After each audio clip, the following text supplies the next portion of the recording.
When you want to be the best, you can't settle for the rest. For anything on iRacing, there's just one name you need: Maconi. With the launch of Maconi Entertainment and Maconi Competizone alongside Maconi Setup Shop, we now provide the best of the best in setups, paint schemes, coaching, broadcasting, and event organization. With cars across all 4 license classes, we have what you need to hit the track with confidence.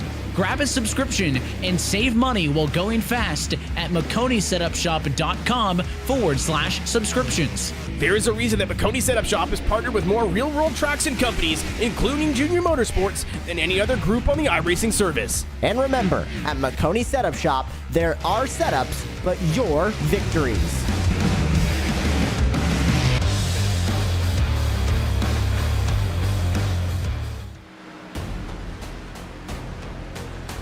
Well, hello and good evening, everybody. Welcome back to Maconi Entertainment, and welcome back to the Friday Night Lights Xfinity Series. This is race number 14 of the 2025 season, coming to you tonight from Nashville. My name is Ron Mullins. Alongside me in the commentary booth is Ralph Hutchinson. Howie Burrows is our producer for tonight's broadcast. Tonight, we get the summer up and rolling at Nashville Superspeedway for a 250-lap-long race and the last Dash for Cash race of the year. And to do it all, we're on a unique track with a concrete surface and a track that is ever so slightly smaller on the wide world of intermediates. This place is really like no other. So, Ralph, what do you expect out of this race here tonight? Yeah, these guys have 2 different challenges to contend with tonight. One of it's strategically different with the fuel burn and the shorter lap. And then the concrete model itself is really unique to get a handle on. You come into this thinking it's going to be a normal intermediate race and your setup ideas are going to work, but you end up completely changing it. So, unique challenge for these guys tonight. Oh, it is absolutely a unique test, and Nashville Superspeedway, both in terms of the way the racetrack is and the history of this place, really unlike no other. As I got into NASCAR, this place was basically storage for old used cars, and now it's back up and rolling. It's a divisive track, this. Some people love it, while others absolutely despise it, but just for the history alone, I think it's very nice seeing racing around this track every single year, and who knows, maybe iRacing will do a scan of the road course around this place, which I think is one of the strangest rovals in the entirety of American auto racing. Right towards the end of this warm-up session here, and once we get this up and ready to rock, we'll have to take a look at the starting grid for this race, which is going to be a good one here tonight. These drivers looking to have a good race to get the summer up and rolling. Yes, I know the summer doesn't start until a couple of days from now, but hey, we're past Memorial Day. I'm going to count this as the start of the summer here on Maconi Entertainment. So let's take a look at that starting grid for this 14th race of this very exciting and enthralling 2025 season. Starting this race from the pole is going to be Bryson Hicksonball in the number 63, the 4-time race winner up to this point. Joseph McWhorter will join him on the front row. We have Charles Velasquez Jr. in 3rd, Jim Shoefield in 4th. Lucas Hoytsma will start this race in P5 alongside Mason Lowry in 6th. Starting right behind in 7th will be Hunter Trull. Noah Woods will start in 8th. Cody Goza will start this race in the 9th place starting spot next to Kyle Amon, rounding out our top 10. Mark Padgett will start this race in 11th. Next to him will be Matthew Boston Wheeler. In P13, it is going to be Tanner Marty. In P14, it will be Joe Rollins. In 15th and 16th, that row will be comprised of Daniel Llewellyn and Austin Evie. Right behind them will be the 17th place starter of Cliff Mullins and the 18th place starter, the number 87 of Eric Wineland. Starting this race in P19 will be Adam Benefiel. In P20, it will be our colleague here from Maconi Entertainment, Mr. Kirk Mills. In 21st, it will be Jacob Simpson. In 22nd, it will be Jeremy Clapper Newell. In 23rd, it is Michael Pratchett. In 24th, Tim Phillips. Looking at the cars right behind it, Jason Taylor and Michael Deach in 25th and 26th. 27th will be Stephen Benjamin. Cody Bird will start this race in P28. Right behind them will be Ken Ron in 29th and Brian Wortman in 30th. And then rounding out our field in this race here tonight at Nashville will be Rory Collins in the 31st starting spot. But Ralph, we've got some heavy hitters at the front of the field. The Dash for Cash is always going to be intense. This is going to be a good race tonight, I feel. No, absolutely. I think you're going to have a really good mix of comers and goers tonight from the lap times I was watching pre-race. Interestingly enough, all 4 Dash for Cash drivers look very good on the lap averages, so I expect a heated battle for that. And then look for some guys who haven't won this year. Joseph McWhorter looked really good. Mark Paget back in 11th looked very fast. So plenty to look out for. And when it comes to the Dash for Cash racers, we have got the number 47 of Jim Shoefield, our pole sitter in the number 63 of Bryson Hicksonball, Cody Goza in the number 96, and Mark Paget in the 02. So we will be keeping tabs on that all throughout this race, but it's going to be a start that these drivers have to worry about first. The green flag is out here at Nashville, and the drivers are on their way. Let's see how lap 1, turn 1 works for these racers. Heading down to number 73 of McWhorter, gonna try and make something work on the high side of the 63 of Bryson Hicksonball, the 4-time racer with a big slide. Oh boy, that could have ended in tears right at the drop of the green flag, as Simpson already picking up a black flag, and the 63 of Hicksonball having a Code Brown moment right away. I knew McWhorter was going to run him hard off into 1 there. McWhorter looked really good on the short run and knows his strength is going to be to get in front of Bryson, take the air away, and get away. And then on Jacob Simpson, he's actually serving a penalty from well over a month ago for a pit lane violation, and this is the first race he's been back to serve it. So, a lot going on. Yeah, certainly a lot going on in the early stages. Joseph McWhorter, as your race leads, a wreck coming out of turn number 2 there. Who's that very slow on the inside? That's Rollins at the number 18 car with a big moment. He's still a little bit sideways, heading his way off through 3 and 4, but we avoid a yellow. If these incidents clear themselves, we'll be good. Otherwise, we'll get a yellow. 188 laps in total for this race for these drivers here tonight. Already pushing the start of lap 3. There's Simpson coming out of pit lane right now, so this will disrupt the battle up towards the front of the field a little bit. Lucas Hoytsma saying the fastest lap of the race last time by. That number 97 car is always quick. Fun stuff in P3 at the moment. Hopefully I didn't just jinx him, as now Charles Velasquez Jr. is on the inside of him. Hoytsma, a very quick racer in this series. You're going to see some very heated battles here for these first 2 stages in particular, because with only 45 laps in stage 1, and in all reality, less than 45 in stage 2 once you factor in the caution, tire conservation isn't going to be huge here. The long run car is really going to pay off in stage 3, so I expect these guys to be brawling for these first 2 stages. Yeah, these stages, how it usually goes, at least from my perspective, Ralph, I'm sure your perspective is definitely a little bit different being a driver in the FLCC, but from my perspective here in the broadcast booth, usually these stages are treated as a bit of a happy hunting ground and a testing ground to see what will work and what won't throughout this race. Side by side between the 63 and the 73. That's Hicksonball on the inside line. McWhorter on the high side. They had their way down the back stretch off into 3 and 4. Let's see how McWhorter going to be able to sweep around the outside, or if that number 63 of Hicksonball will be able to get that move done, but they come to blows. That's the 64 and the 73, but well held McWhorter. That was a save and a half. There's that intensity right there, and you hit the nail on the head, too. You've got 2 stages to figure out what your car's doing and where you want to adjust to get to the end of this race. And you got a bucket of points available in both stages, so there's that aggression right there. Yeah, we're going to take a look at this replay because it was oh so close. Really all started as Hicksonball got right in front of the number 73 of McWhorter. He had to check up big time. And then the 64, Charles Velasquez Jr., ever the opportunist, tried to make something work on the inside, but then they touched as they had their way off through 3. Let's take a look at this.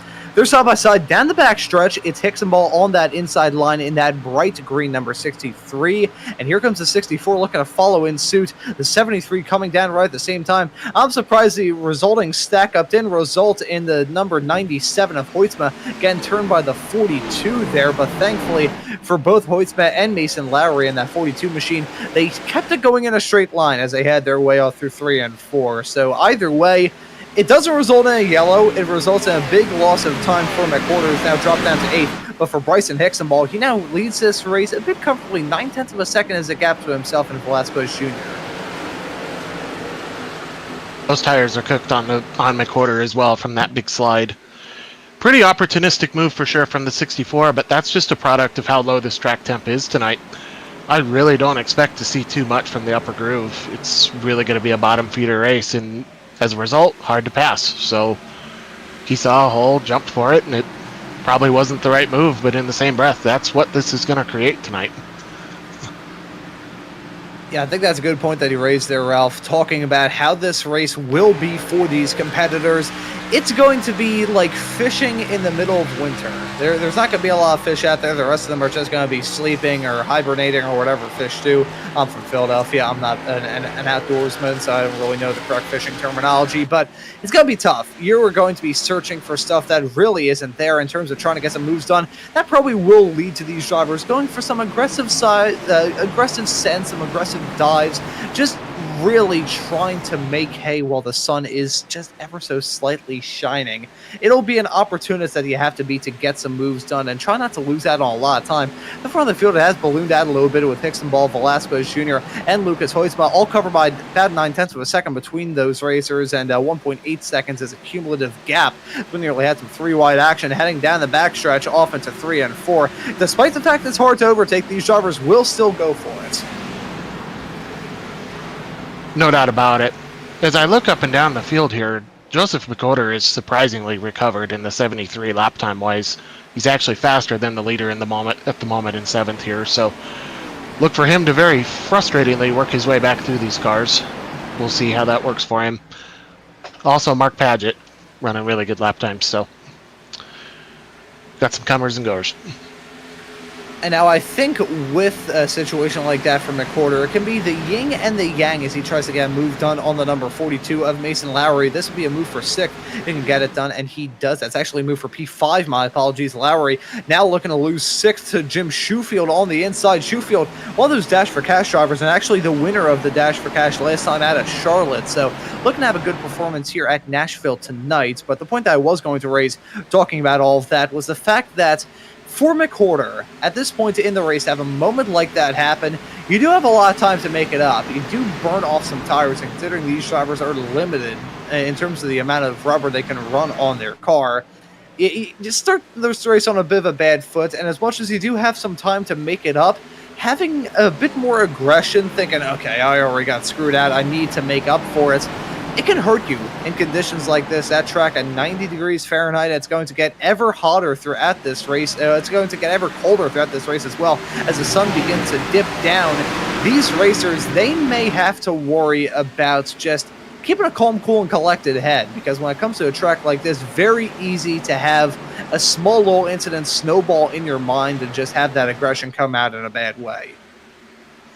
No, completely agreed. You start the race up front, you think you're going to have control of it, and then a move like that puts you completely on the back foot. He just got by Lucas Hoytsma, and that was a rather aggressive pass by itself. Looks like Lucas Hoytsma has damage on the right rear from clipping the wall while Joseph was working him over, so man on a mission here. He's always been tenacious.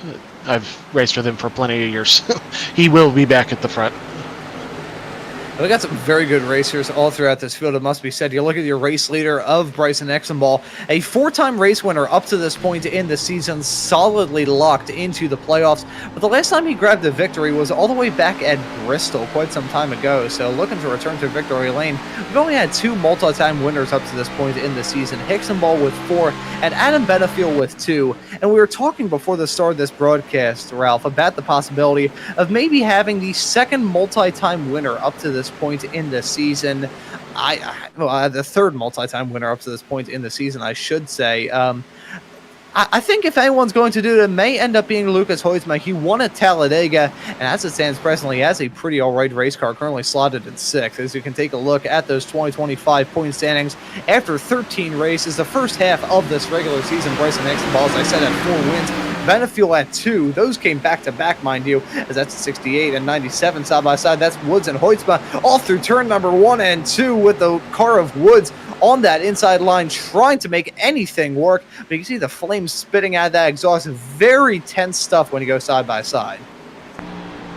Especially tense when you're working a car over there in the 97 that is wounded here on the right rear, and he's sliding around and struggling for speed. So hanging on to every bit of track position he can here, but ultimately all these guys got to work their way through, and it's a bit of a clog in the line. Mark Paget working his way by here. This is the car I was looking at pre-race that if we're going to have another new winner, I really liked this 02 from what I saw. Yeah, Mark Padgett looking to find any way in the book to get to victory lane here. I don't believe he's gone to win up to this point in the season, at least according to my statistics. But hey, he can get it done. He would also walk away with a dash for cash at the end of this as well, considering he is one of those drivers. Your current dash for cash leader is your current race leader, Bryson Hixenball. Some side-by-side racing going on right behind Matthew Boston Wheeler. That's Kyle Amon and Mason Lowry battling hard. Lowry dropping down like a rock over the past couple of laps. He was running solidly inside the top 10. Now maybe got to fall outside the top 15 and not too far off future as that's Wineland in the 87 looking at a move done on him down into turn number 3 and 4 and looking to follow the number 17 to get something done on Matthew Boston Wheeler in the 06. Another one of those cars that looked pretty solid on the long run from when I was looking. Seems to have sat back, took care of his stuff, and now he's going to pick them off one by one here. He's doing it the right way, getting up to the left rear, and you're not going to make that top line work, so you got to get the car in front of you off of it. So definitely working that left rear arrow effect to get him loose off the corner and make the pass here. So yeah, working that aero game here at Nashville, I think we will definitely see that game be played throughout this race. So a lot of time left to go. Not a whole lot of time left to go in this stage, mind you, at 45 laps in these stages. 45, then going to have the second stage break at lap 90, and then obviously going to have a flat-out run through to the fall of the checkered flag on lap 188, depending on whether or not we do have any sort of overtime finishes. We certainly have seen that up to this point in the season. May end up seeing it here at Nashville. If we have 5 like the NASCAR Cup Series had last year, though, I may start to riot. yeah, I don't think anybody here wants to see that tonight. Every one of these guys works way too hard on these efforts to have a race come down to that, ultimately. As a competitor, that's one of the more frustrating things that can happen to a good race. So I know looks exciting, appears exciting, but I'll come in from the competitor POV. It is a frustrating thing to go through after working for an entire week on a car. And from my experience, just watching NASCAR races in real life, I usually get a little bit upset whenever we have an overtime. Maybe I'm just a traditionalist. I'm not too big of a fan of having those overtime finishes anyway. That's part of the reason why I haven't really been too fond of the Indy 500 being decided with late race red flags over a couple of years ago. But regardless, I still think I'm British and I love overtime. Thank you, Howie, in the production booth for that. So yeah, I can see that Howie has now gotten the custom messages up on screen there. So that works. That's a big issue there for Joseph McCorder, blinking and out of existence. Looked like the aliens briefly got him, but he has been spat back out onto the racetrack, now heading off through 1 and 2. It's not the first time that's happened to him tonight. I'm sure that's something that's in his head right now. We talk about the head game that racing can be. He got jostled out of the way. Now he's blinking. I assure you, it's the number one thing on his mind right now. It's hard to focus. Yeah, whenever you have some sort of blinking connection issue like that, that's when it really starts to get into your head. I've been involved in battles where I've had a driver I'm going side by side with start blinking wildly in and out of existence. I've been the driver blinking wildly in and out of existence as well. Now, granted, when those happened, I didn't really have the stones at the time to just call up my cable provider and curse them out afterwards, but regardless, it's still not a good moment to have, that is for certain, as we take a look at a pretty big pack forming with these drivers just barely running inside of the top 15 for the drivers right at the front of it. Cliff Mullins holding on to that final top 15 spot as it's himself running right behind the likes of Lucas Hoytsman, Matthew Boston Wheeler, and Tanner Marty. They're nearly 3 wide coming out of turn number 4. These racers giving us a good battle right now. Yeah, and it's pretty well initiated by this 97 really struggling, just hanging on for dear life here. The number one thing you don't want to do to these Xfinity cars, as skewed as they are, is cave the right rear end, which is exactly what he did. I imagine he's got some aero disadvantage here, and he's also lacking some rear grip. See, this might be the first pass I see get done all night on the top side around Lucas here, struggling the way he is. So, bit of a cork in the bottle moment happening here, and he's just hanging on. And this is side-by-side fight with Noah Woods and the 0-2 of Mark Padgett as they head their way off through 1 and 2. That's a 68 gang. Oh, so close to that outside wall. Also got Adam Benefiel involved in all of that as well. Benefiel, he's been the beneficiary of some good results at the weird tracks up to this point in the season. That pun was terrible. I apologize. Won his second race of the season at Darlington, which was a track really like no other. Won his first race of the season at Martinsville, and he's doing pretty all right here at Nashville. And this track's rather unique as well. So if anyone is going to be able to get a good result out of this, it's going to be Adam Benefiel.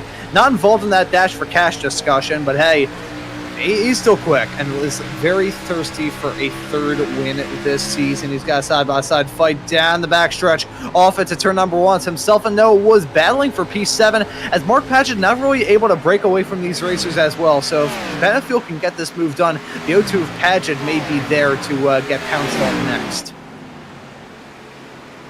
Like you were hitting on earlier, Adam Benefiel's just a wily veteran of the iRacing simulator as a whole. It really doesn't matter what car you put him in, next gen, Xfinity, IndyCar a few weeks ago. He's going to find a way to be there at the end, and he's always a tough out. You can never count him out. He's one of those guys you're always observing, and you just wonder, how did you get here? So, love you, Adam.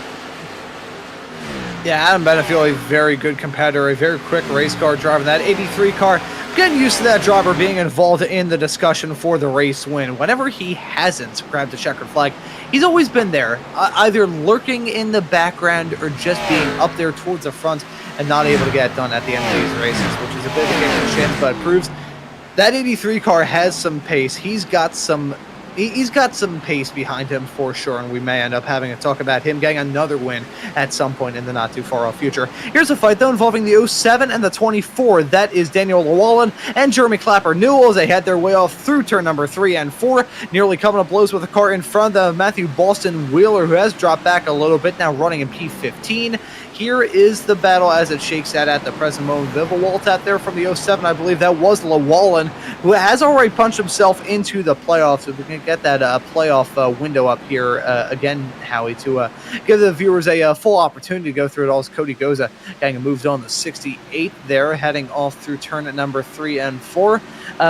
Bryson Hicksonball, yeah, we'll go through this as quickly as we can. Hicksonball, Benefiel, Daniel Llewellyn, second tries the charm there. I apologize, Daniel, for getting my tongue wrapped around my teeth about 15 times there. Ryan Strunk, Lucas Hoisman, and Charles Velasquez Jr. ran at the drivers that are clinched their way into the playoffs already. McWhorter, Truel, Shoefield, Wineland, Mills, and Marty are the ones above that playoff cut line on points. With how many different winners we've had up to this point, we may have to consider the possibility that these drivers will have to just race their way in with a victory. Not worry about the points. Having that win and having that golden ticket into the championship chase is going to be a very good morale boost for these racers. And hey, if there's any time to get it, it's going to be here at Nashville tonight. Got a fantastic schedule of races to look forward to here in the coming weeks. Auto Club, Pocono, Atlanta, Chicago on the street course, Sonoma, Dover, Indy, Iowa, Watkins Glen, Daytona, Portland, and Gateway to bring this regular season to a close. Then we've got a fantastic slot of playoff races. But for now, though, we've got this race at Nashville, and we are about 11 laps away from the end of stage 1. 34 coming to 35 this time by, I believe, for Bryson Hicksonball, and 45 laps in this stage in all. So these drivers are getting into crunch time.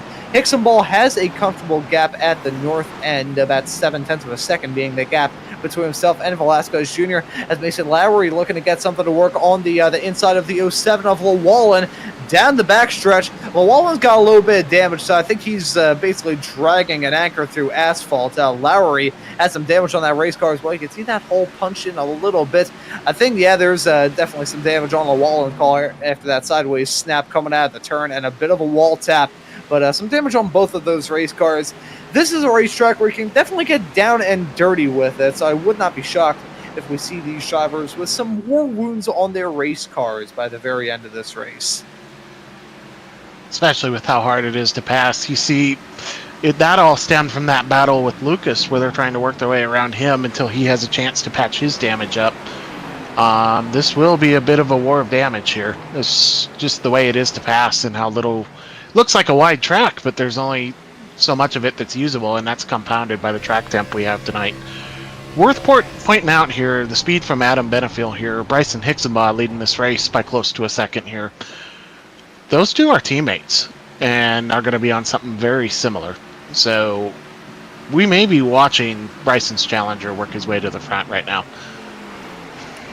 And a duel of the teammates, if it does come down to that. That'll be exciting from us in the broadcast booth, but maybe a little bit tense for those racers as well, in case there's any sort of extracurricular drama that may go on. If there is a late race restart, that will be when things start to get really, really dicey and really, really terrifying as well. So who knows? We still got a lot of time left to go in this race. Don't want to count our chickens before they hatch, and insert phrase here. Jim Shoefield, who are riding on board with, is slotted in 5th. We'll have our Dash for Cash competitors. Quick touch on how all of our Dash for Cash racers are doing at the present moment. Your race leader, Bryson Hixenbaugh, is one of those Dash for Cash racers, obviously the top of them and the top of the rest of the field. In P5, as we're following him right now, it is Jim Shoefield in the number 47. The next Dash for Cash racer is Mark Padgett in 7th, and Cody Goza is slotted in 8th, your lowest running of those Dash for Cash racers. Here's a nice little stat to touch on when it comes to Dash for Cash, and at least the finishing results of the winners of the Dash for Cash prize. At Texas, Hunter Truex in the number 71, who's slotted in 3rd at the moment, not involved for Dash for Cash, won the first 2 and was involved in it last time out at Charlotte.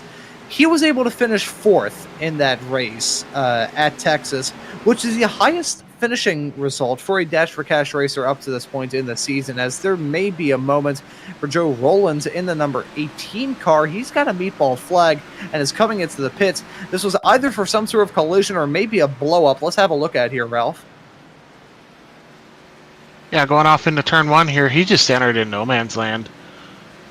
Looked loose there, gathered it up. What did happen here? I guess we'll see.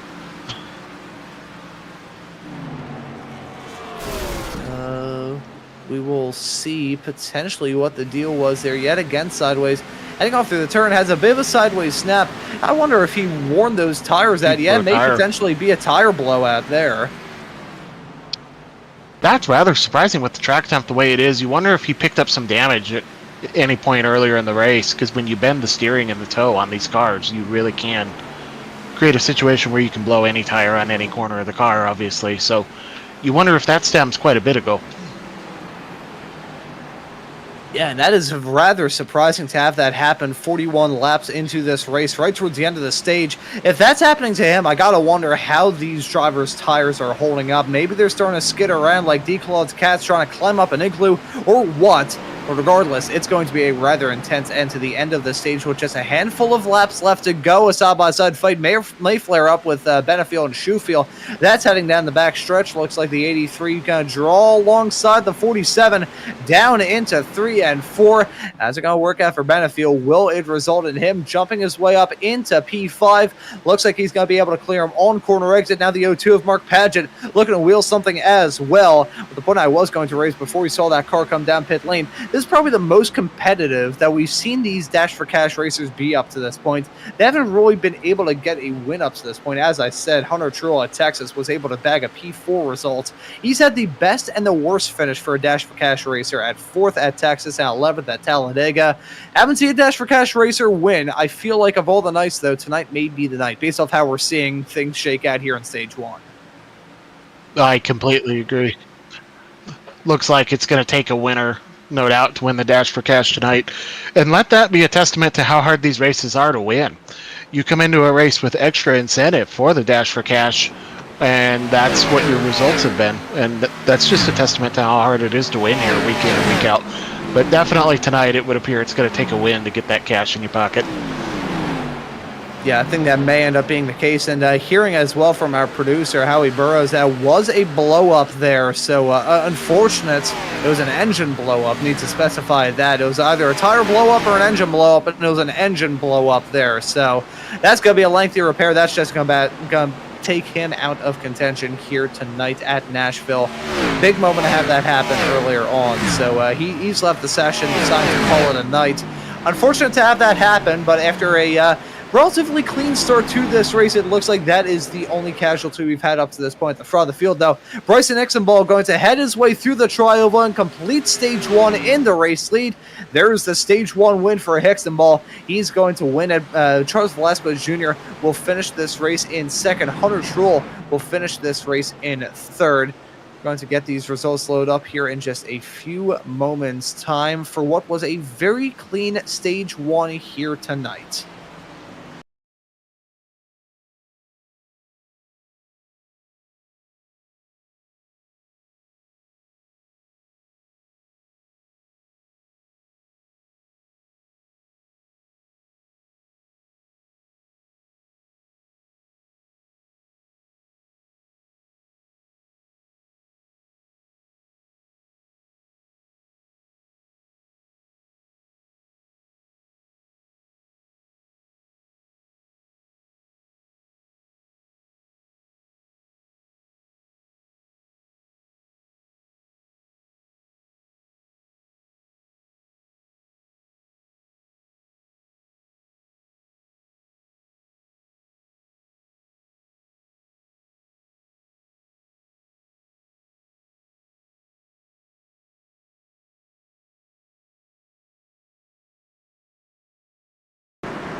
Back again here on Maconi Entertainment, and now we've got some pit stops to worry about. Bryson Hixenball coming down pit lane, so is the number 64 of Charles Velasquez Jr. The 71 of Hunter Truex going to come into the pits as well. First pit stop for a vast majority of these racers. Don't think the tire wear is going to be too terrible, but again, it's a concrete racetrack, rather bumpy with asphalt as well. Concrete, that's basically a giant cheese grater for these Goodyears, so I think these drivers will be very relieved to get some brand new rubber on their race cars to go up on the jacks. Who's going to be the first to exit out pit lane? The 63, probably going to have the shortest run out of anybody and going to try and hold on to it, but there's the 71 out of the way. There's the 63, though. That's going to be Hixenball with a very good run through the pit lane. Joseph Porter in the number 73 will exit out right behind, and looks like the 71 of Hunter Truex was the next to exit the pits as well. That was a really nice job off and on from the 73 for sure. An interesting note with the way these stages are, I think we're going to see some difference in how these cars drive for stage 2. You only needed less than 1 can of fuel from what they ran in stage 1 to make it to the end of stage 2. So coming with that are going to be some adjustments to account for the lower weight in the car. So going to try to get your ride height squared out and run as light as possible, right? As well as the pit stop time. So there was a lot going on there. Yeah, these pit stops, they're going to be good for many things. Allow these racers to kind of catch a breath. I mean, that first stint that we had ran caution-free. Knowing my luck, we're probably going to have about 48 cautions in this 45-lap second stage. But these drivers are clean. They're fast. They know how to put on a really good battle, and I have a feeling that when we get this second stage up and rolling here, they're going to have another clean run through. May have a bit more being and banging and roughing each other up. Had some drama right towards the end of that, as we can see Joseph McWhorter blinking in and out of existence wildly. Steve Benjamin picking up an EOL penalty, but McWhorter, that blinking. Imagine, Ralph, I'm going to ask you about this. Imagine being, let's say, the number 64 of Charles Velasquez Jr., just seeing that car in front of you get abducted by a UFO that gets spat back out onto the track seconds apart from each other. Oh, it's nerve-wracking. That whole outside line isn't going to go because everybody's nervous of where that 73 car is.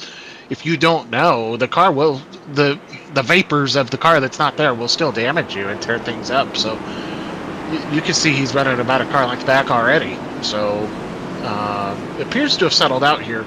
A lot of times those blinking issues are magnified under caution for whatever reason. So hopefully it smooths out. And keeping our fingers crossed that we will have a clean restart. This is just the first one because of that stage yellow. But about to get stage 2 up and rolling. The green flag is back out. The driver's back on their way. Hixenball going to have a very good jump on that inside line. McWhorter not going to really punch it there. And it looks like those connection issues have been squared away. Knowing my luck, he's going to blink in out of existence yet again. He ducks down to that inside line, though. He's going to try and get the draft off the number 63 of Hixenball. Some side-by-side from 3 wide action a little bit farther behind these racers as well. They head their way down the backstretch. At the front of the field, though, just about smoothed out. I tell you, that's about as good a restart as you can ask for on the outside when the leader has control from the 73. Did a really nice job through 1 and 2, cutting the arc down and cutting the advantage away. Kind of like the last stage, 73 wants to get in control of this race badly, so I expect this to be a battle up front. And once these drivers really get their bearings straight after this restart and figure out exactly what sort of race car they have underneath them, that's going to be when we start to see these racers risk it for the biscuits. As here's the number 71 of Hunter Truex. He may have scraped the wall a couple of moments ago. Let's see. Oh, yeah, you can see big wall contact coming out of 3 and 4. These cars can be a little bit tough at certain points in time, but that's a big impact for the number 71. Side by side with the 73 and the 63. That's McWhorter looking to make something work on the number 63 of Bryson Hixenball. That 73 car of McWhorter is quick on the short run. On the long run, that's when we start to see that 63 right behind start to get a leg ahead. And the driver of the 73 knows that and knows his best chances to play defense here. I mean this as a compliment, Joseph. He's one of the absolute hardest cars to pass in this series. One of the best at making his car wide and being hard to pass here. Hunter Truex hitting the wall there, that's just another magnification of trying too hard. These cars, these positions are not easy to gain with the scenario we have tonight, so no better time than when they're all close together, but just trying too hard and overstepped it. It's not hard to do. And these drivers are going to be feeling the burn of this second stage. It's going to be a lot different this stage compared to the one that came before. Slightly shorter because of that overlap with those yellow flag laps at the very start of this stage. The track conditions, too, going to be a lot different. We've been able to see it visually here up to this point, Ralph. The fact that this track a lot darker than it was. You can let me know how the track temperatures are at the present moment. But this track certainly a lot different than it was at the drop of the green flag some 30-ish minutes ago. Yeah, these guys have a new challenge on their hands. I was talking about on the pit stop, they're going to take a small amount of fuel, less than 1 can on the pit stop. These guys also pre-race in the mid-90s track temp freed these cars up to handle this concrete surface better in the warmer track. But now as this track cools off, you're going to have to dial some of that adjustment out. So these guys are going to be chasing it all night long. Yeah, gotta be chasing it a lot, as we can see from the other weather condition graphic. About 89 degrees Fahrenheit is your current ambient temperature. 83 degrees Fahrenheit is your current track temperature. Actually, no, I believe that I may have had that slightly backwards there. So I believe it may actually end up being... it's still hot, though. Mind you, it's in that nice window for these cars. Not so cold to the point where they're going to be skidding around, but not so hot to the point where the track will be about as greasy as a pizza you can get from the New Jersey Shore. So it's a nice little happy medium that these drivers are getting. It's the porridge. It's not too hot, not too cold. The temperature is just right. It's going to catch them in between here. I guarantee that's a lot of the discussion up and down pit road right here. As you see, Bryson Hixenball is not letting it go with Joseph McWhorter. He knows how hard that car is to pass too and wants to get to work right away. Very similar long run speed out of both of these cars. The 73 just particularly shown in the short run, so could be a combination of things here with the short fuel adjustment and who knows what's happened to these cars. Yeah, these cars are certainly driving a lot different than they did at the start of this race. Whether that's an improvement for these racers or a big downgrade remains to be determined. At the front of the field, though, it's still nose to tail between Joseph McWhorter and Bryson Hixenball. About 1/10.5 of a second is a gap between those two cars, licking the stamp and sending it down through turn number 3 and 4. They've built a bit of a cushion between themselves and this pack right behind them, which is being led by Charles Velasquez Jr. There, those two are. You can see that view from the back of Hixenball's race car. That gap between himself and Velasquez Jr. has ballooned out now to about 0.4 of a second, which may not be a lot, and really at the grand scheme of things it isn't a lot, but hey, small little gain can make a huge difference at the end of it all. As McWhorter and Hixenball, I think McWhorter yet again dealing with some brief connection issues, so got those resolved temporarily. And unfortunately, it's a temporary fix for him. So sadly, I think he hasn't fed his hamster that's spinning on a wheel that's making his Wi-Fi connection clear right now. So McWhorter starting to struggle a little bit. That hamster needs some water and food. That's just got to be wearing on him and eating away at him. Something I want to point out there. Seems like the 83 of Adam Benefield is more than content to just chill right now. this is a big Wow. development here from Joseph McCorder. We're hearing from our producer, Howie, that Joseph McCorder has gotten the order from race control to let the field go by. I don't believe he's going to be doing it because, frankly, you go up to any racer, whether or not they understand it or otherwise, they're not going to just willingly drop themselves down to the back of the pack. McCorder, he's a quick racer. He's got the opportunity to grab a win here tonight at Nashville. It's just those connection issues starting to eat away at the drivers, and really I can understand that from race control's perspective. Frankly, from my experience doing race control, there were some drivers who had some pretty big things. We getting further word, it may not have actually been from race control. It may have just been from a driver behind. So I mean, hey, you're Bryson Nixon, but you'll be like, hey dude, your connection's really big, you just pull over and let me take the race lead. Well, here's where this gets unique. In no way am I making an implication. Bryson Hixenbaugh is one of the admins of this league. He's one of the people enabled with race control in this. The other is Jason S. Taylor, who was the one given the commands to Joseph McCorder right around when it cleaned up. I can tell you right now, I don't think Joseph will willingly doing it. Far too tenacious as we see 3 wide on the track now. Holy cow, they nearly added a tiers. That could have been the O2 spinning wildly off through the infield grass, and that was a battle with himself, Jim Shoefield, and Kyle Oyman as they headed their way out of turn number 3. Gotta load up a replay of this to see the drama. They had their way off through there. You can see the 17 got a wiggle on, and then the 02 touched him in the back, and then had to dive down to the infield to avoid any sort of major contact. Had mega sideways, slideways out of 4, and very lucky that those 3 cars didn't just wipe each other off the track in that.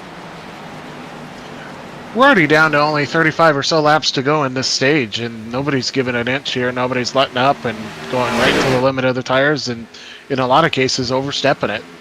Too many points on the line in too little time here. I think we are definitely going to see these drivers think, you know what? I'm going to take it a bit easy between now and the end of this stage. We still got a lot of time left to go here in stage number 2. It's going to come to an end on lap 90, so a lot of time left in the back pocket of these racers to go for the moves, go for the dives, and go for the sends. One move that I am maybe expecting here in the not too far off future will be one for the race lead as we take a look at the number 97 of, that's Lucas Hoytsma. He's currently running behind the 06 of Matthew Boston Wheeler. Now Hoytsma, very quick driver in this series. This is probably the least amount of pace I've seen out of him. But again, it hasn't been bad for him. He's still running inside the top 15. I was running solidly inside the top 10, briefly inside the top 5 in this race as well. So that car has some speed. He just needs to find some conditions where he can get a little bit better. I think that car in clean air is fine. Once he gets off into the dirty air, though, that's when we start to see him fall back. I think he finally got a chance to fix his right rear damage there, so you got a couple factors there. You don't want to have damage in stage 1 because you completely lose your read on what your car is doing.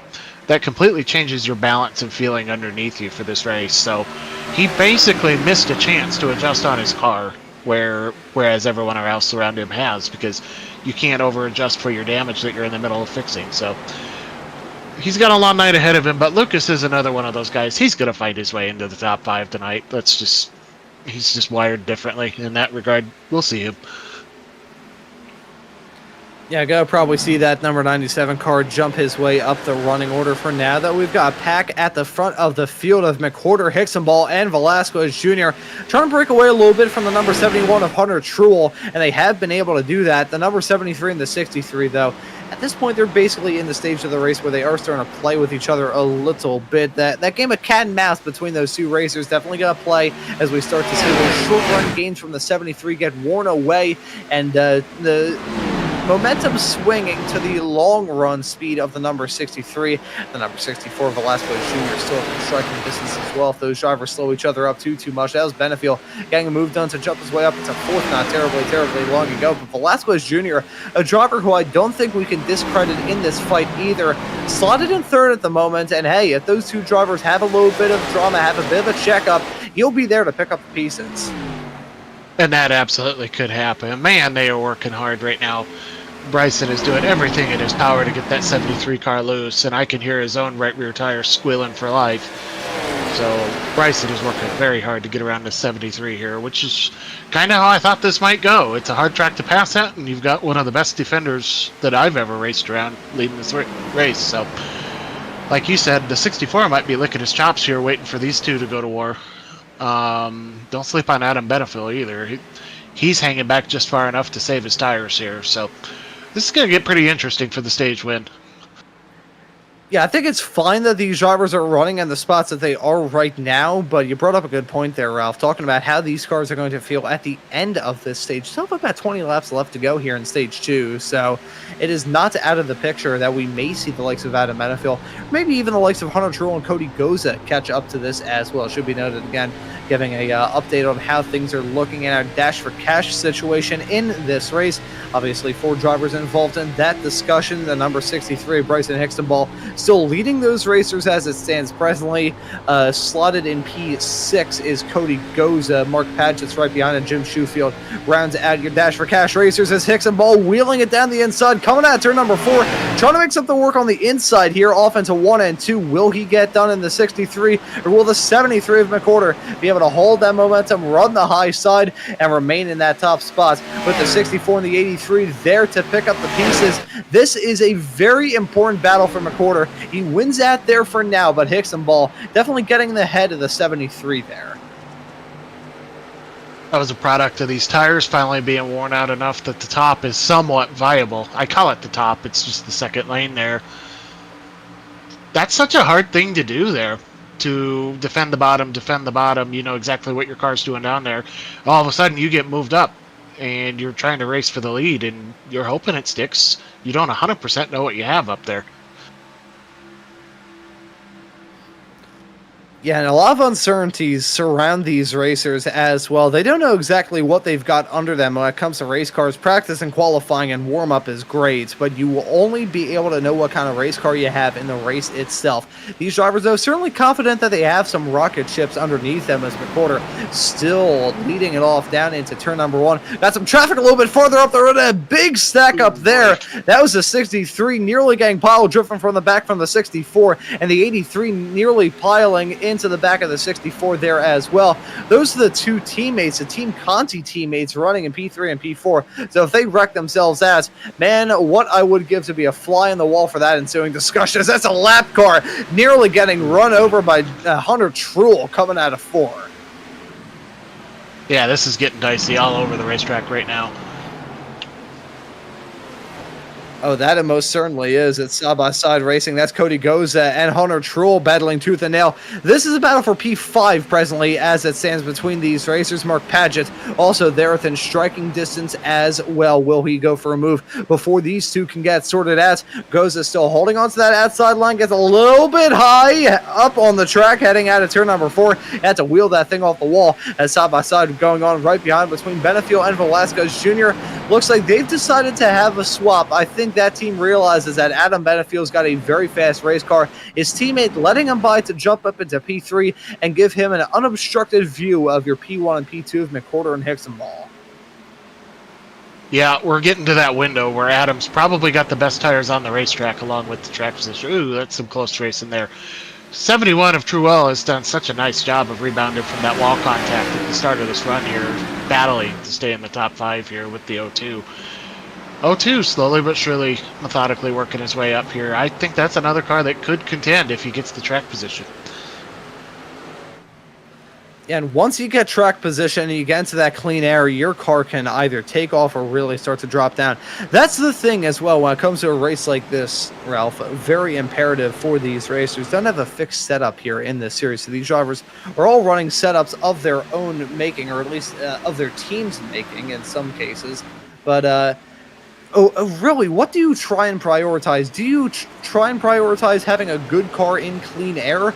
Or do you try and prioritize having a car that can perform well in dirty air as well? It's that yin and the yang when it comes to setup changes. I'm going to ask you that here in a couple of moments as Hicksonball looking to try and take the race lead from McWhorter all through 3 and 4. And Adam Benefield maybe got to try and make it 3 wide down the start-finish straightaway. Got a good run the 83 car. Tries to go for it on the high side.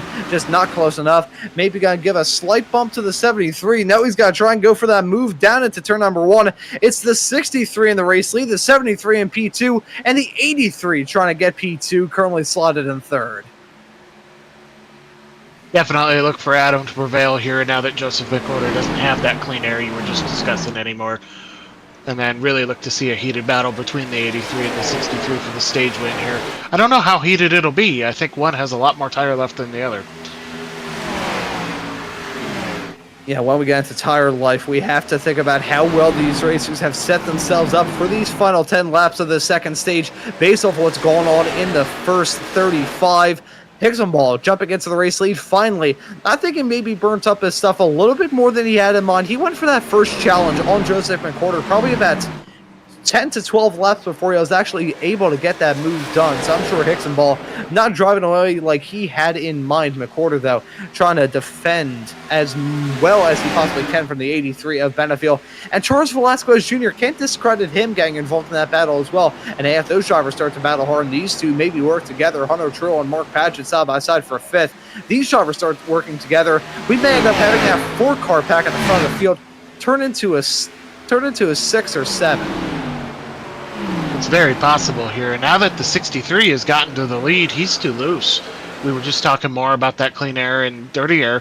63's been in dirty air this entire run, and now he's poked out into this vacuum of clean air here, and he appears to be too free, so he's not setting sail, which is further bottling this up. Oh, there you can see the sliding between those two coming through turn at number 2. The 73 of McWhorter trying to hold his own as long as he can on the outside line, but I think it's a losing battle, and he finally backs out of it. Very briefly, still getting back to the quarter panel of that number 83 car there side by side, yet again stuck on the outside still. That number 64 Velasquez Jr. looked like he has a bit of damage on the front end of that race car. Maybe the reason he decided to let the 83, his teammate, go by, and now McWhorter has let Benefiel go by as well. So that's second for the number 63. We've now got the 4-time race winner in front of a 2-time race winner. The only multi-time race winners up to this point in the season, currently running 1 and 2. I'm going to be looking to see how this 83 closes up on the 63 now. Like I was saying, Bryson is struggling with what he's got left. Seems to have straightened it out a bit the last few laps, but I don't think he has the raw potential here. But again, this is going to be a very hard pass, as we've seen all night. Only just are we starting to get some of the middle lane working with some of those passes that were made recently, but that's the first time I've seen it used properly all night. Properly as in not going backwards on it.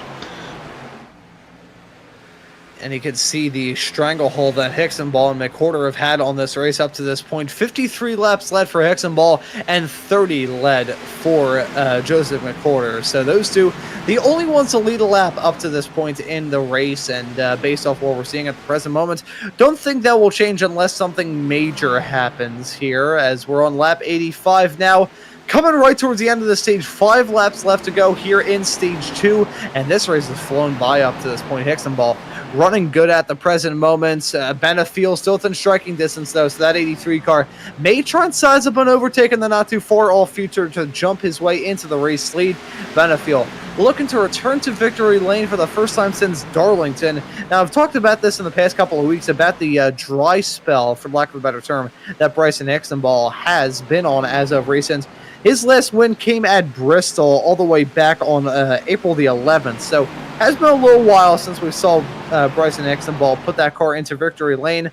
But for Adam Benefiel, it has actually been longer, as his last win came the week before then at Darlington. So those two, the best drivers up to this point in this series when it comes to race wins, want to have some redemption to end off the month of May and kick off the summer. Definitely looking back to get back to form here, as it would appear that Joseph McWhorter is blinked again. I don't know if it's going to pick up again and get worse, but it definitely did happen again. So listening for race control here. That's too bad that he's got to fight everything and that tonight, but doing a whale of a job here in front of the 64. Want to call out Hunter Truell here as I'm looking at these lap times at the end of the stage. That's another good long run car that's hanging right in there lap time wise. Lost the track position at the start of the run with that wall kiss. Doesn't appear to have hurt the car too badly, and hanging right in there. So that's another car more than capable of winning. This should be a good fight. Yeah, I think we've got very fast race cars all throughout this field. You talked about this driver a little bit earlier on, Ralph, talking about Mark Padgett slotted P5, as that was a huge sideways snap from Charles Velasquez Jr. coming out of turn number 4. You could tell that was terrifying based off the fact that it sounded like I sat on cold toilet seat for a few moments. He's still running in 4th. Not terribly long is the gap between himself and McWhorter. Not terribly long is the time before the end of this second stage. Lap 89 push into the white flag here in a few moments time. And for Bryson Hexenball, he's going to find that with a 0.4 of a second gap between himself and Benefiel. Here's Hexenball looking to get the stage sweep here at Nashville. It'll be the first time in a little while that we've seen a driver sweep the stages here in the FLCC Friday Night Lights Championship. So Hexenball heads his way off through turn number 1 and 2. He's got a lap car a little bit farther up the road, but his main challenge is in the rearview mirrors at number 83 of Adam Benefiel. Still close to him, but just not close enough, I believe, at the end of the stage to be able to grab the win. Heading their way off through 3 and 4 for the final time in this stage with some side-by-side racing going on behind. It's the number 63 of Bryson Hexenball getting the double stage win. He wins it in stage 2 here at Nashville. Adam Benefiel going to slip in right behind in P2. Looks like those two will be the ones that we have to talk about in contention for the race win in this race. But hey, the clean one up to this point, and Bryson Hexenball won stage 1. There you can see those results at the present moment. Adam Benefiel slotted right behind, 0.2 of a second being the gap between those two. Joseph McWhorter finishes in 3rd. Velasquez Jr., Mark Paget, Hunter Truell, Kyle Amon, Jim Shoefield, Cody Goza, and Eric Wineland round out the top 10 in that stage. So with all that squared away, we're going to take a quick commercial break, and we'll be right back with the action from the final stage here at Nashville.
Back again here at Maconi Entertainment for the action from the FLCC Friday Night Lights Xfinity Series here at Nashville. And yet again, it will be the 63 of Bryson Hexenball with a good run through the pits. But we do have some drama. McWhorter has been able to jump in front of Adam Benefiel, who did not have a fantastic run through the pits. You could just see the gap between those cars as they head their way down the backstretch off into 3 and 4. Still pacing under Yellow Ralph. But we've got a final stage set to get up and rolling here in the not too far off future. And what do you think this final stage is going to bring based off the stuff we've seen thus far? So it's going to be interesting here. Part of what makes Nashville so interesting is the fuel window is much larger than we might be used to in one of these 100-lap runs to the end of a mile and a half, probably around 95 laps in this case. They're only about 30 laps short of fuel as they sit right now to make it to the end, which if you were stretching it, you could make it less. So you see the potential if we get a couple quick yellows, yellow here, yellow there. I wouldn't be surprised to see this become a fuel mileage race here. So plenty of different ways to play this. You could have short fueled, planning on the one stop to keep your car handling the same. You could have packed it full, curious if this is going to become a fuel mileage race. So a lot of different ways to play a pit window like this. And when we get into the strategy discussion, we have to think about whether or not these drivers are going to throw their race's weight behind their strategy calls or whether they're going to try and win it out there on the racetrack. Both strategies could be viable here tonight. I think we're going to see these drivers run both here this evening. That pit strategy going to be huge. whether or not you can make it to the end is going to be big as well to these drivers. Hoping to have a good one. Considering the lack of incidents we've had up to this point, I feel like they may be rather okay when it comes to the tires running towards the end of this race. But hey, still got a lot of racing action left to go. 95 coming to 94 laps left to go here from race number 14 of this FLCC Friday Night Lights Xfinity Series season. And it's Bryson Exenball leading us back to green, the number 63. Joseph McCorder didn't get the restart he'd been getting this time, and Adam Benefield's going to try to take advantage of that down into one. These guys have gotten a really nice taste of how hard he is to pass. They're not going to let him have it easily this time. And oh! That's the 0-2 with a big sideways slide coming out of the final turn. There's more drama. That's the 97 with the spin, heading off into 3 and 4. He's probably going to hit the wall. That did not look good at all from him. I think we have not come to a yellow, or actually, yes, we have. There's a yellow, and there's the 97, stopped on the high banks. I think he did not get hit by anybody as he was stopped there, which if he didn't, that would be a miracle upon all miracles for the number 97. I think Lucas Hoytsma may have gone a big lucky break there as a yellow flag has come out. It's the first for incidents here in this race, and it comes rather lengthy into it. After 2 whole stages, we only get the first incident with 93 laps left to go right on that restart, and we may end up seeing a yellows breed yellow situation. It just looked like a lot of drama coming out of the high banks. You can see bumping already. That's number 39 right in front of him. Lucas Hoytsma restarting this race all the way down in 26th. Not a spot that he wants to be in at all. See, looking smooth heading off through there. There's a bit of a stack up, I believe, as we saw that sideways snap a little bit farther up the road. That's Hoytsma looking to get something to work on the high side. As those drivers checked up more and more, he just lost it, having to take evasive action to avoid a major collision. And he comes out of the barriers there, and no one hit him. I mean, granted, it was a matter of inches, but no one hit him. That is incredible, Ralph. yeah, that was a piece of driving from Lucas there. Ultimately, he got himself in a position with the field checking up maybe more than he thought should with the car that slid down towards the bottom. Lucas may not have seen that as a full checkup, but others in front of him did. And he did a whale of a job to get that thing turned down and end up spinning it and not contact anything that I could tell. Potentially his teammate in the 2 car there, Simpson, may have gotten a piece, but that could have been so much worse. Oh, that could have been an absolute catastrophe. So those drivers should be counting their lucky stars. We didn't see about 15 of them stacked up in a junkyard on the infield. But we're going to take a look at some more replays of this drama. Jacob Simpson, I don't think he had a very clean restart to this race either. You can see him 3 wide with himself. Kirk Mills, I believe that's Phillips on the outside of the number 27 car.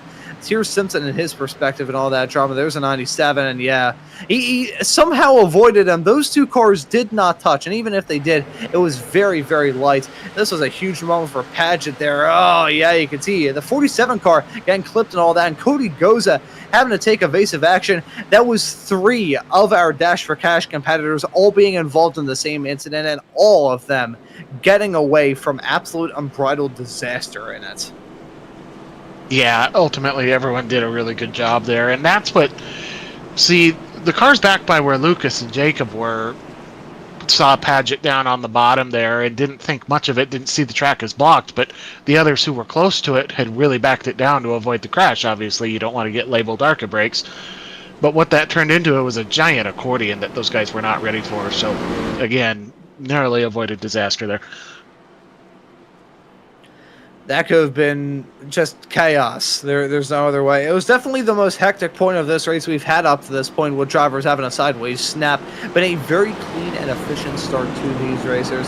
They're looking to have a clean run in this race, and after the drama that happened at Charlotte last time out, as you can see, the 83 of Adam Benefield running basically wheel to wheel and door to door with Exenball as they're still on this pace lap. But about to get him re-racked and ready to go here. It's going to be 90 laps left to go, so knocking on the door of lap 100.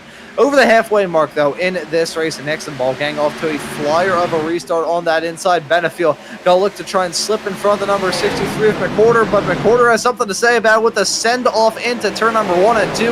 They're side by side, 3 wide, a little bit farther further in the back, but the fight is on between the 83 and the 73. Yeah, Joseph's looking to make up that spot he lost on the last restart. Didn't get the jump he wanted. Meanwhile, the 63 once again got a great jump, which, you know, these restarts require practice. And when you run up in the front, as much as some of these guys do, you get better and better at your craft with this sort of thing. So all of that stuff positively compounds. Yeah, these races, they can go in so many different directions. At one point in time, you can think you're just about done. There's no way moving forward. And then you can find yourself in a very good spot at the end of this race. So when it comes to a race of this length, whether it be this or whether it be the FLCC on Saturday nights here on Maconi Entertainment, you can consider yourself down and out, but you're never really out of it until that checkered flag comes out. These races are long. There's plenty of time to have some drama go on. And in Benfield, though, in P2, just at the fast lap of the race last time by, there's a bit of a chase down going on between these two as side-by-side racing will go on right behind them between McWhorter and the number 63 of Charles Velasquez Jr. In that side-by-side racing, Hicksonball and Benfield going to look to take that advantage and pull a bit of a gap between those racers. Benefield certainly has a pace, and Hicksonball certainly does as well. Well, Adam got a look there. Saving his tires may not have been as beneficial as was thought. Between this cool track temp, hard to pass, he's pushing. He wants this track position now. Another thing to point out, this is the coolest this track has been all night tonight, down to an 87 track temp. So we're getting closer and closer to the window these setups were likely built for, because you realize a lot of these setups, you're looking at B open and maybe some other action throughout the iRacing simulator, but we're getting closer and closer to the window these setups were built for to perform the best in to boot. Yeah, and when you've got a comfortable setup, you've got a comfortable car. And when you've got a comfortable car, you got a comfortable driver. And when you got a comfortable driver, you got a fast driver. So when these drivers get into their comfort zone, they're going to shoot up to the front of this field. So we talk about comers and goers a lot when it comes to oval racing. People like to have them, and I think we're going to have some cases of that. Some of the drivers who we maybe haven't talked about up to this point in the race, or haven't talked about them too much, they may be able to jump their way up the running order, get some good momentum rolling in that race car with a long green flag run. If this race stays clean to the end, we'll have to worry about green flag pit stops, which can certainly change these races on a dime. No doubt, and there's so many varying ways you can approach this. Throughout the night, we've seen about a second to a second and a half of fall off on these tires. And with as wide as the fuel window is for this stage, by the rough math I have, these guys could go well past 150 on fuel. And if you stretch it, which is also easy to do at this racetrack, you could go even further. Whereas guys who maybe don't have the track position right now, but believe in themselves and believe in the car they have, we're not too far away from them being able to pit and make it on fuel already. So that's what I mean when there's so many different ways to approach this. Do you believe in your race car and think you haven't had the track position all night? Do you believe there's going to be a caution? So many different approaches here, and that is, from a strategy perspective, one thing that makes this Nashville Superspeedway fun. Now, when we continue this discussion talking about strategy at the end of this race, I gotta wonder, what will be the driving force to send these drivers down to the pits? Will it be the track position game? Will it be the tire game? Or will it be the fuel game? That's a question that I've got going on in my head. And I think it's a little bit of all of the above. Everybody wants to talk about what the optimal fastest strategy is, which that can be calculated. What is, if you're one car on the track by yourself, what's the fastest way to do this race? And it's probably an even split, right? If you're behind a bunch of cars that you're struggling to pass but believe you're faster than, that's going to bait you on the pit road sooner to get those fresh, as we've got a yellow. Oh, we've got a yellow out. Only the fourth time that's happened in this race, and trying to figure out who may have brought it. Oh, right there, that may have been it. So the 24 and the 33, that may have actually been after the yellow came out as they stacked their way up coming out of turn number 4. Let's load up the replay to figure out exactly what the deal may have been. May have been a driver spinning on pit exit potentially. The pit exit's super tough around here, and here's the 3 on his way out of the pits. That's Michael Pratchik, already 9 laps down in this race, not having a good night here at Nashville in the slightest. as looks good through there. So I don't think that was it. As we'll go through and try and do some 33 car. investigative journalism to figure out what the deal may have been here. As point of the yellow, looks like just about everyone running rather smooth. Should we know that Bryson Hexenball, Joseph Taylor come down pit lane as a quick swap up in the front of the field as may potentially have been an incident down to 3 and 4. That I don't have a good feeling about that. And yep, there we go. That's the 02 spinning the 24, and the 24 held on to it. Holy cow! And this continues on here. Yeah, it just snowballed out of control from there. But should be noted, as we took a look at that replay, we have had some pit stops go on.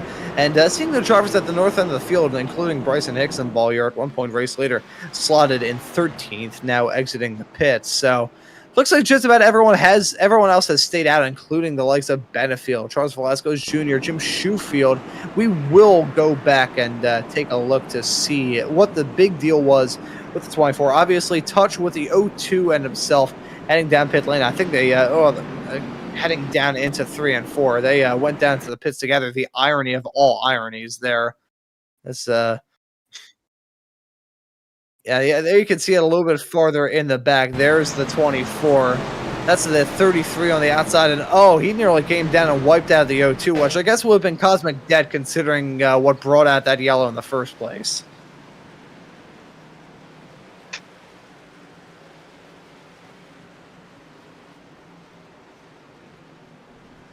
Yeah, that was just ugly. There's no other way to describe that. That was just an ugly moment for all the drivers involved. So as we take one to go here, here's this big bag of strategy getting opened up here. The cars that pit here, by my math here, are only 10 to 12 laps short on fuel now, which you could save a chunk of that, or maybe you're banking on another yellow or two to make it. Whereas these guys who have stayed out are looking to see this go green and everybody have to one stop anyway and maintain the advantage. So this will be interesting to see play out here. I think if you pit here, you're banking on enough cautions to make it to the end.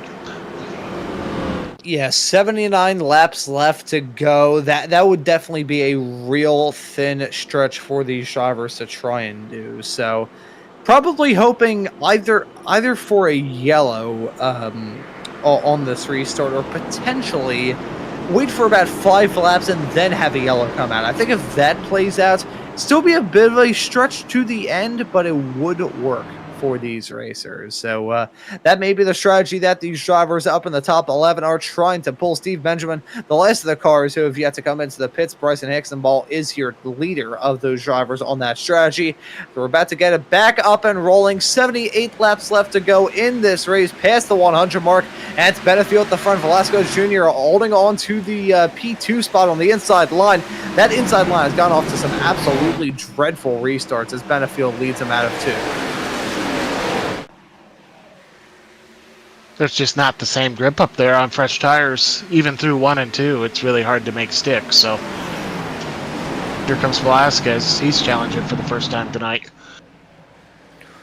So you can see the number 87 there. That could have ended in tears with Eric Wineland gang into the back of the number 47 of Jim Shoefield. This will be where we start to see these racers maybe potentially shoot themselves in the foot. If they start to battle hard, it's going to bring the likes of Bryson Hexenball and others into their own battles. In fact, there you can see that lime green race car, the number 63 of Bryson Hexenball. He's on the prowl for his 5th win in 14 races thus far this season. He's a top running of those drivers on that strategy. But again, when it comes to something like that, it can work out in your favor, and it can also really bury you mentally. If you're overconfident in a situation like this, that will be when that mistake goes on. Ralph, I'm sure you can relate to this, but whenever I've been running on iRacing, I'm like, you know what, I think I finally got this combination squared away. That will be when I spin out, as we nearly just had a driver spin out a little bit farther in the back of shot. Perfect time for me to mention that. No, absolutely. As the pay window's coming open here for the end of this race, you're trying to get yourself a position, and then as these races progress, like you said, there's guys further up the grid than they've been all night. There's guys further down the grid than they've been all night. And you're trying to make something happen, and just the filter of making good choices falls more and more away. I'm certainly prone to it. You've worked hard all day. And now 75 laps left to go for these racers. The end of this race is still off into the distance. They can't think about what they're going to be doing for dinner. They just need to stay focused on their race. Seeing too far into the future with these races can usually be a detriment to them as well. If you start to think about, okay, this is going to end in approximately however long, it doesn't really matter. As soon as you get into that, you start thinking about the end of this race and being free after it. That's usually when you get mentally buried. When you check out of the race, that's usually when things start to go awry. And that's an aspect of this that doesn't get touched on enough with these longer races. It's not very common on the iRacing service to have a series that runs the full length distance, this for the Xfinity Series, and then tomorrow for the Cup Series. It's a different mental war than a lot of these guys are used to. Obviously, these series regulars have adapted, but it's still a challenge to stay locked in and focused on lap time for every single lap, every set of corners. How do I beat this guy in front of me? Nobody wants to admit to it, but there are brief mental moments. You know, it feels like an endurance race, because it really is. You are running for a while. But the thing is as well, unlike endurance races that you think of like 24 hours at Daytona or something, for instance, you're in the car for only a set period of time. You're not running the entirety of that race. As much as these may be shorter than a 24-hour long race, they're still long. That Coke 600 that we ran with the FLCC last night was so long that my booth mate Kirk Mills had to leave early just because he had to go to work. So it takes a while for these races, even with this Xfinity Series, so remaining set in the right frame of mind. It takes a different amount of skill set just to stay there, stay engaged, stay focused, and not focus too much on that checkered flag. If you have a bit of target fixation when it comes to a race like this, you're really just going to hurt yourself more than you are going to help yourself. So these racers need to have one eye on the checkered flag from time to time, but mainly just stay focused on the here and now and a bad gangs of moves done. If you're these drivers on this alternate strategy, though, you may start to hope and pray for a yellow flag to come out, as Bryson Ixenball, who came in during that last yellow, has already made his way up to third. Yeah, the tire advantage here is playing out stronger than I thought it would with how hard it's been to pass tonight, even with a tire advantage or taking care of it or setup speed or whatever it might be, right? Whatever the varying factor may be. These guys have really closed it up sooner than I thought they were going to. Jacob Simpson has finally worked his way up inside the top 10 tonight, coming back from that penalty at the very start of the race and trying to work his way through this. Finally cracking the top 10 and continuing to work 3 wide here. And that was some 3 wide action. Jim Shoefield in the middle of all of that. That could have ended in tears, with the driver of the number 47 car being the meat of the sandwich down into 1 and 2. Track temperatures starting to tick up a little bit now, 88 degrees Fahrenheit. Ambient temperatures at about 81. So getting warmer. It is definitely getting warmer, which is interesting considering that the sun is still slowly but surely starting to drop below that horizon. So interesting how it works when it comes to this. As soon as you start to get a good green flag run up and running and a pretty big spread out of the field. Now, should be noted here on iRacing, the track temperatures are taken based off an average of the racetrack, I believe. So these racers just consistently warming the racetrack under this green flag run could be part of the reason why those tire temperatures are jumping up a bit, as Eric Wineland, he's jumping down the running order, just got some moves put on him. He's dropping down to P7 at the present moment as we take a look at this hornet's nest involving the 47 of Shoefield. And to your point, discussing the track there, this seems to be the widest in my eyes that this track has gotten. Sure, you've got some varying strategies out there, but along with that track temp discussion that you were bringing up there, these guys have been married to the bottom all night. That is the hottest groove on this racetrack. More and more cars are able to move up and make that work up top for various reasons. Add into that rubbering it up, as these cars have put a lot of rubber down tonight. This is the raciest this track has been tonight. Yeah, this track is really starting to rubber in. These drivers getting more confident with getting risky and going for those moves of 47, drifting up a little bit higher than he probably had in mind. Jim Shoefield in that number 47 car, our Dash for Cash winner last time out at Charlotte, and he is one of those Dash for Cash competitors here this week as well. He's not the highest, though. Bryson Ixenball, he's currently running in P2. You look a little bit farther back from him, and you find You find the rest of those Dash for Cash racers. The 02 ran into some difficulties a little bit earlier on, so he's slotted in 8th. Cody Goza was also involved in that drama with the 02 of Mark Padgett. He's slotted in P13. As we said, Jim Shoefield currently running in 12th. But we got a battle for the race lead. Hickson Ball and Benefield, a little bit of overlap between those two cars. Look at him nearly at the bumper and scraping the wall bit. Coming out of turn number 4, Hickson Ball nearly driving himself off into the grass to try and get a move done on Benefield. And look at that, the 73 of Joseph McWhorter involved in this battle as well. Giving the bumper to the back of the 83, and through goes Hickson Ball into the race lead. Adam Benefield won't like that one bit. Bryson had to do that to optimize what he's doing here. As they run laps on these tires, they're leveling out more and more with the cars that stayed out. He knew he needed to get that done immediately, and Joseph McWhorter wasted no time following him through. And I hope that there's probably no hard feelings between those racers. Hey, it's oval racing. You got to break the bumpers out from time to time, and we saw that heading off through turn number 1 and 2. So Hickson Ball is now your race leader. Joseph McWhorter slotted in P2. Adam Benefield rounds out your podium in P3. Charles Velasquez Jr. and Kyle Amon ran at your top 5 at the present moment. Into 63 laps left to go in this race. Coming to 62 this time by for Hickson Ball. And we are getting to that point, Ralph, where we have to think about how these pit stops are going to shake out. If these drivers come in now, they would, I believe, be able to make it all the way through to the checkered flag. The real question is, though, green flag stops around an intermediate, really green flag pit stops anywhere. That's a dangerous game. But is it a game worth playing if you're one of these racers? So this is definitely one of the most challenging pit roads we deal with the banking transition coming down the track the way it is. I think you're going to see these guys that pit on that last caution run this as long as they possibly can, because they're immune to a yellow at that point. Everybody would have to pit if these guys pit sooner on the other strategy. So I wouldn't be surprised if before too long we're starting to see guys that stayed out come.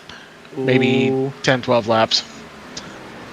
McWhorter with a really bad bout of blinking yet again. That number 73 car I talked about earlier on, the hamster that's running on the wheel that's inside of his Wi-Fi modem, is really starting to struggle.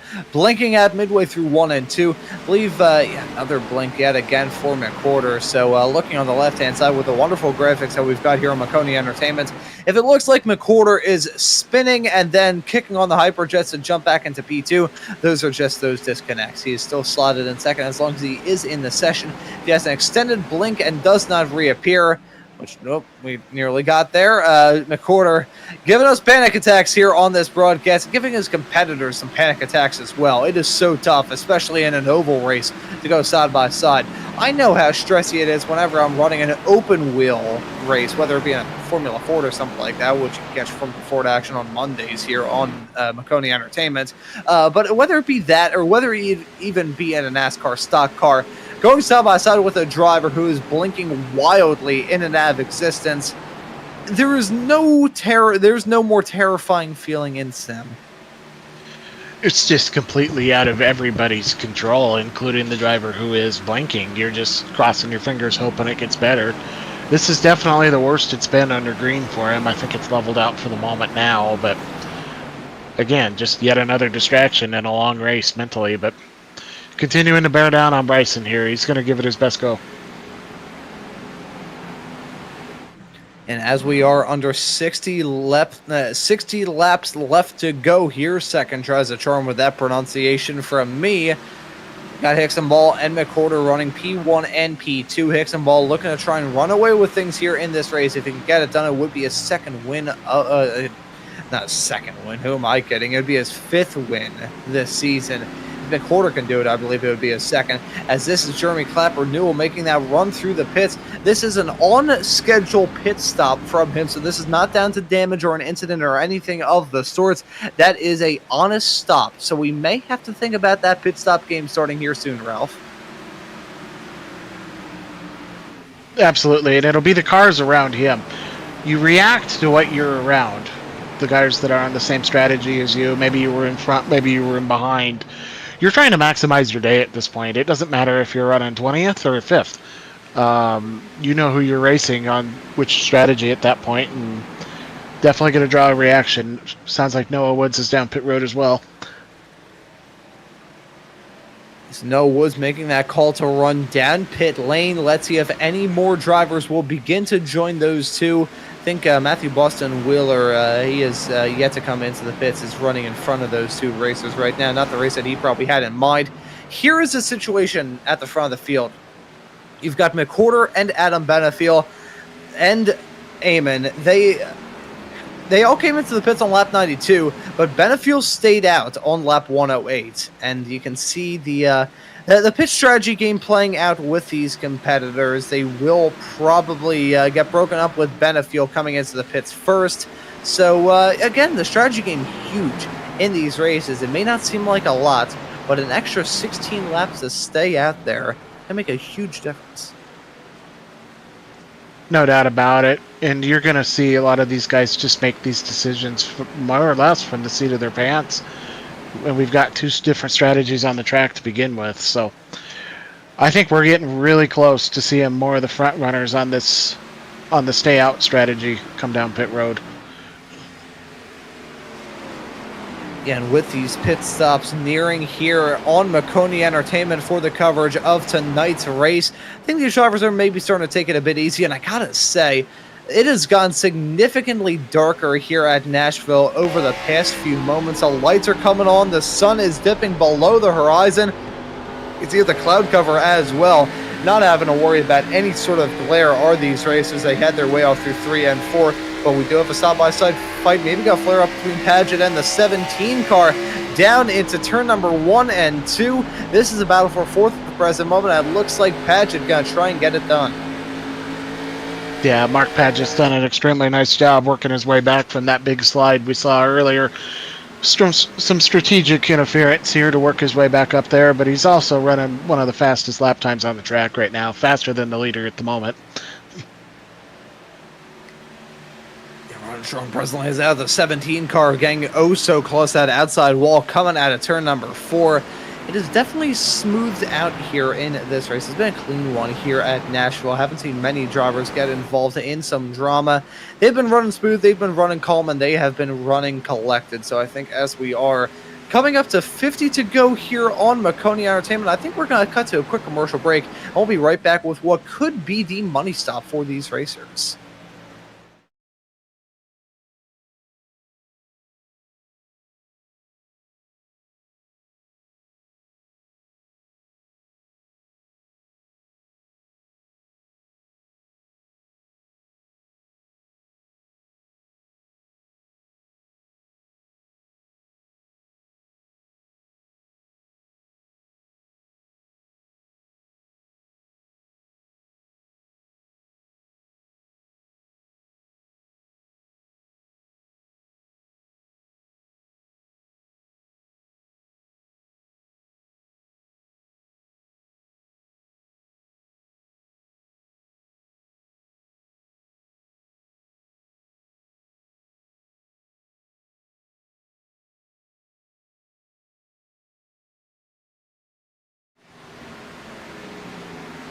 The pit stops have officially started here at Nashville. This is race number 14 of the Friday Night Lights Xfinity Series here on Maconi Entertainment. And it's our Maconi Entertainment colleague Kirk Mills, the first to come into the pits in the 69 car.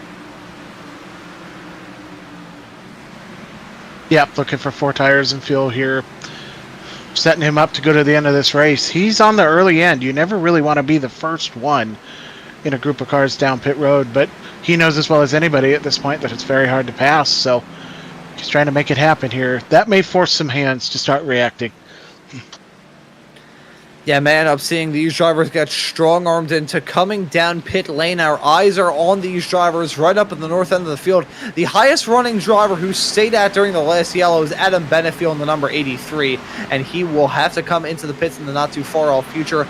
49 laps in this stint already. Those tires are definitely struggling, and he's getting to the point where he's running on fumes. Here's the number 2 car of Jacob Simpson. He's coming into the pits right now. One of those drivers, I believe, who stayed out in that last pit cycle. And here he is down in the pits, currently slotted in 23rd and will drop down a little bit. Here's Mason Lowry and Adam Benefiel. Actually, no, that's not Mason Lowry and Benefiel. That's Kyle Amon and Benefiel, who are battling for P4 and P5 at the present moment. Two drivers on very different strategies, 16 laps of difference between those drivers on strategy A and strategy B. Strategy A, the drivers who came in during the last yellow, the likes of your race leader, Bryson Exenball, your P2 finisher, P2 runner, I should say, of Joseph McWhorter. We still got 46 laps left to go. If he can hang on to that result, he would be our P2 finisher, but I think he may want a little bit more based off how that race car has been running. If you're Bryson Exenball, though, you're probably hoping that this race will run green to the checker flags. McWhorter actually making that early call to come into the pits at that, or it's another blink out from him. I think it might have been a blink out from him. And this, he hasn't rejoined yet. This, hopefully, that was not a permanent blink out there from McWhorter, as number 87 of Eric Wineland. He's coming into the pits right now, stopping off on his jacks. I think we may have just lost the number 73 of Joseph McWhorter.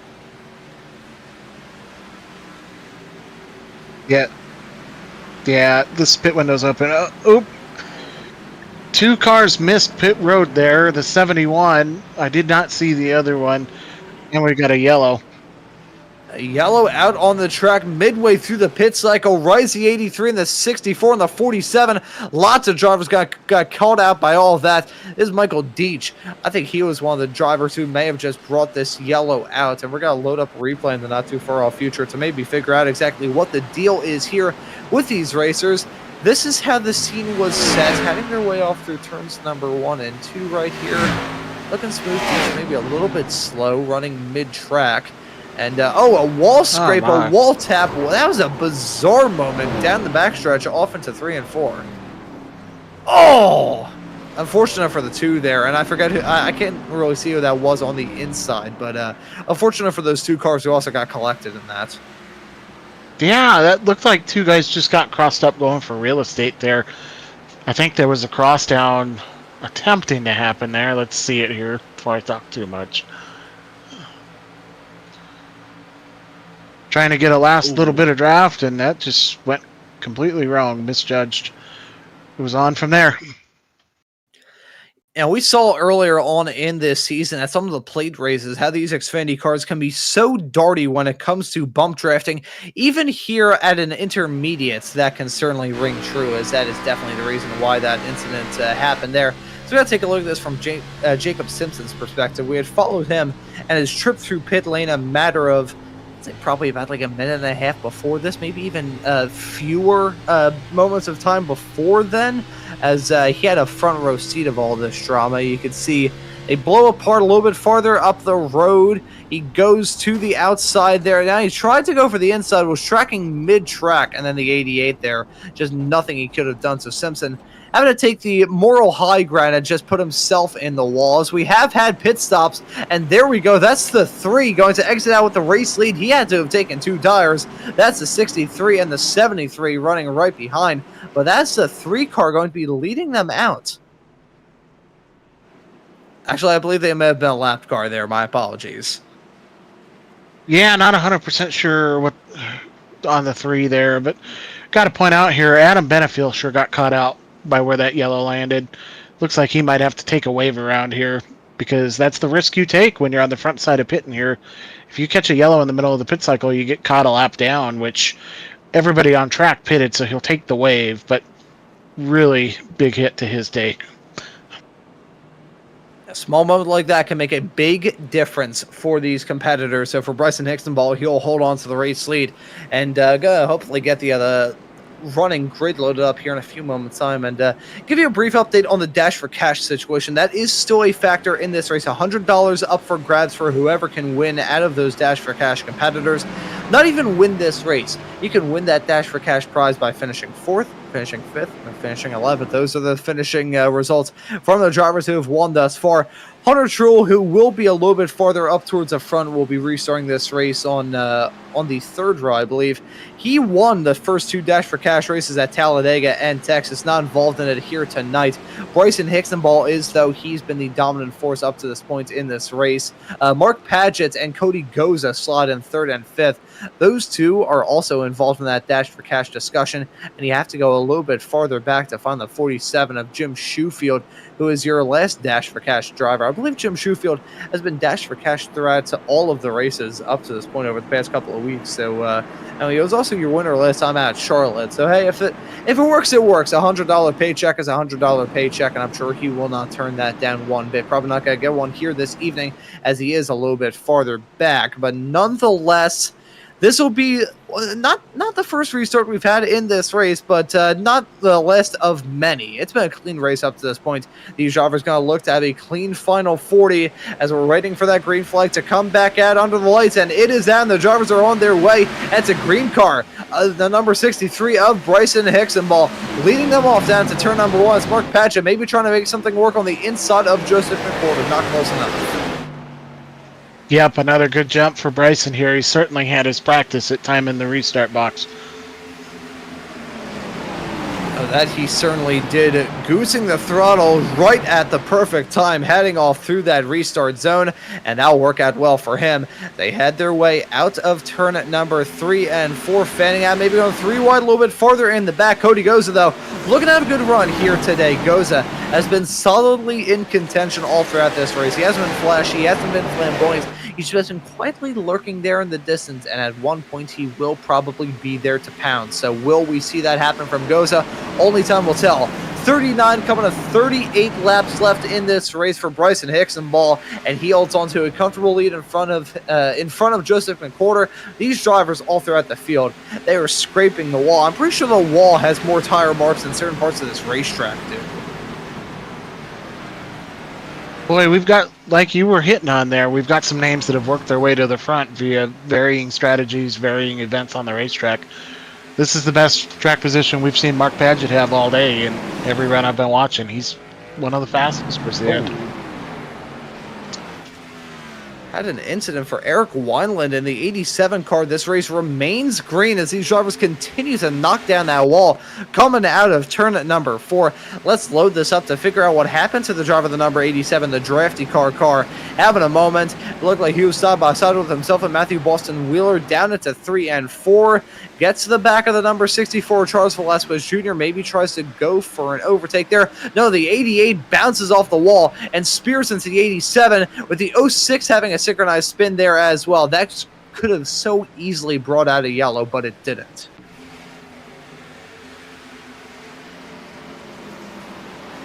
Third time the 88 car has been involved in some sort of drama up to this point in the race as well. So that is not going to be a night to forget if you're the 88. But hey, it's Nashville. It's a unique track. This 1.33 miles, owned by the same folk for a very brief period of time. Owned by the same folks who own Dover, which does make sense considering they're both the some of the only concrete racetracks here on the NASCAR schedule. But it's a unique ride, this, and I think some of these drivers will be happy to see the back end of this place leaving this race. No doubt about it. This is one of the more unforgiving racetracks to not have a car driving exactly how you want. If you're overheating a corner of the car, say the right front or the right rear, looks like the right rear in the case of the 88. What I mean by unforgiving is there's another high-load corner coming, the way this concrete model works on iRacing. You don't get bailed out. You have to work your way out of it and keep digging. So it makes for a really long night if the car isn't doing what you want.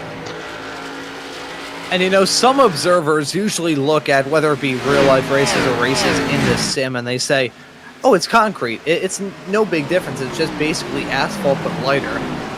Back in my karting days, I have driven on concrete tracks and I've driven on asphalt, and have it be known that those two different surfaces can provide such different sort of action.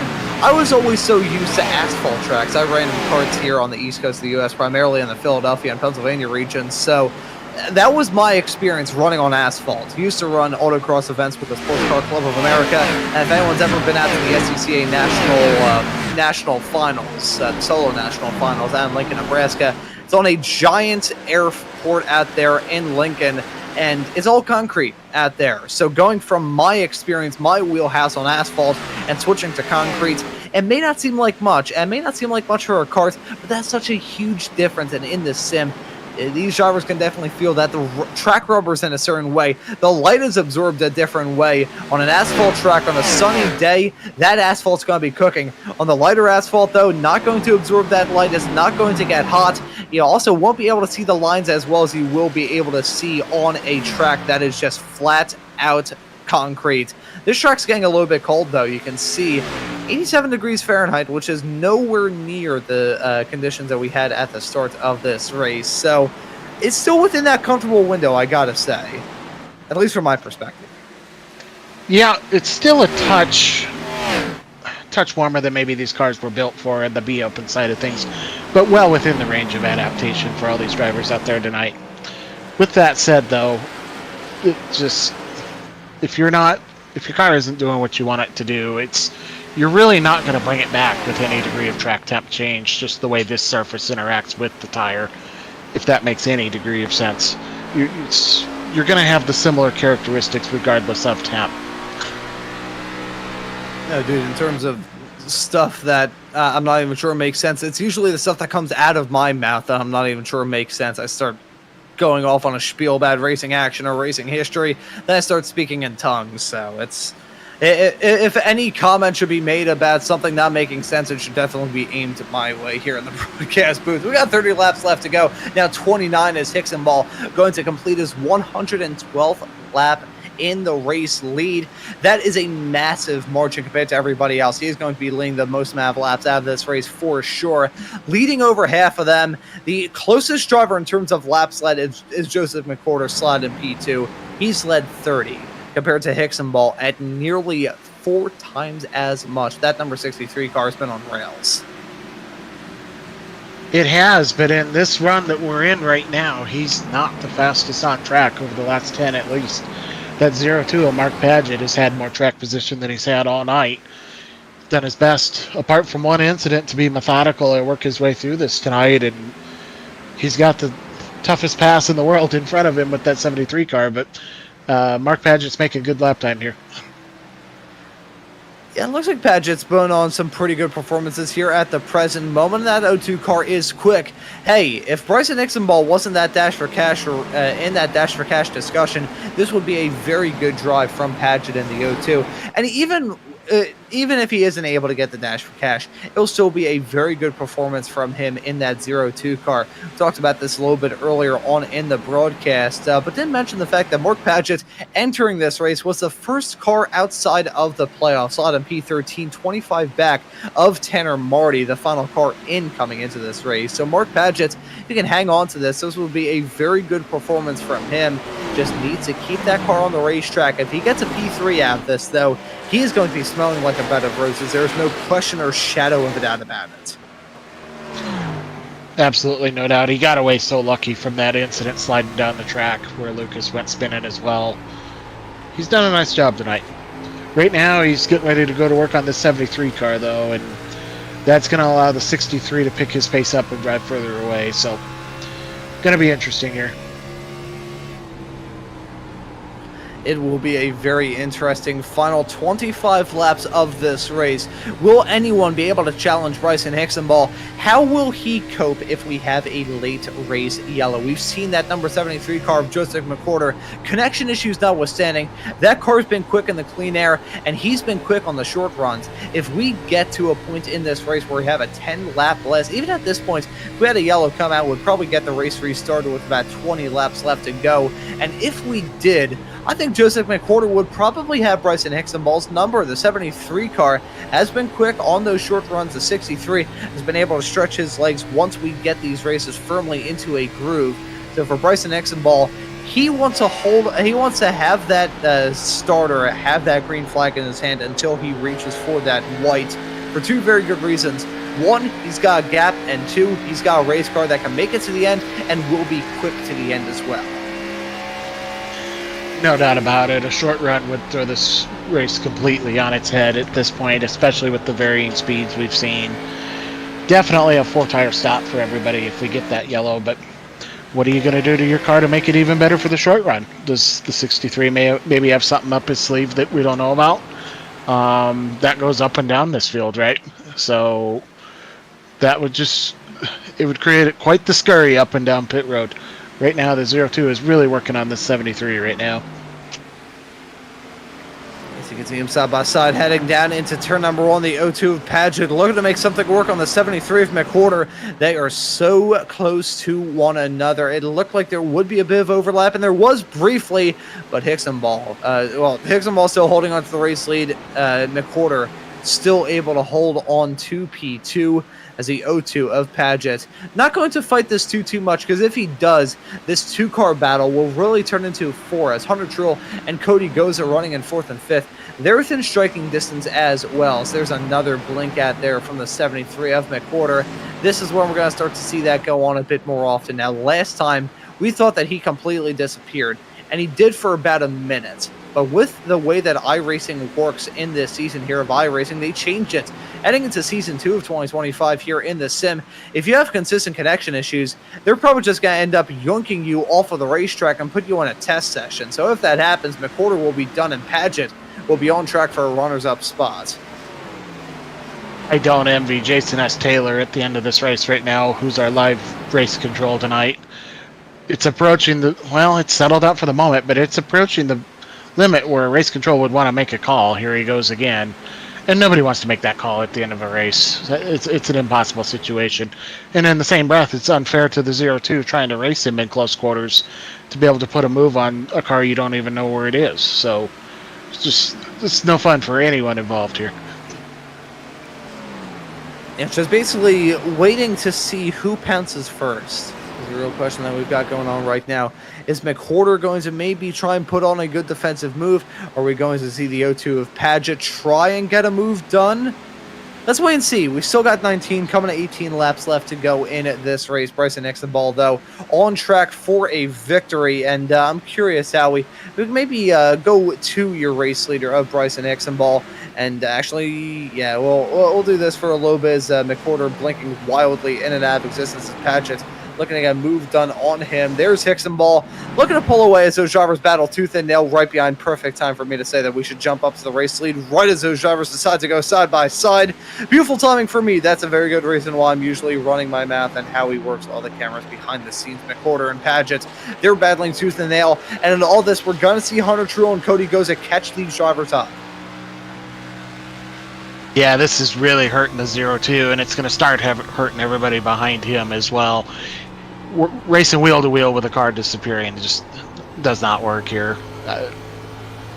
It's definitely a tough decision and tough thing to deal with here, but 02 has definitely had the pace on the 73 for over 10 laps now, but this is just, it's already hard to pass, and it's just another layer.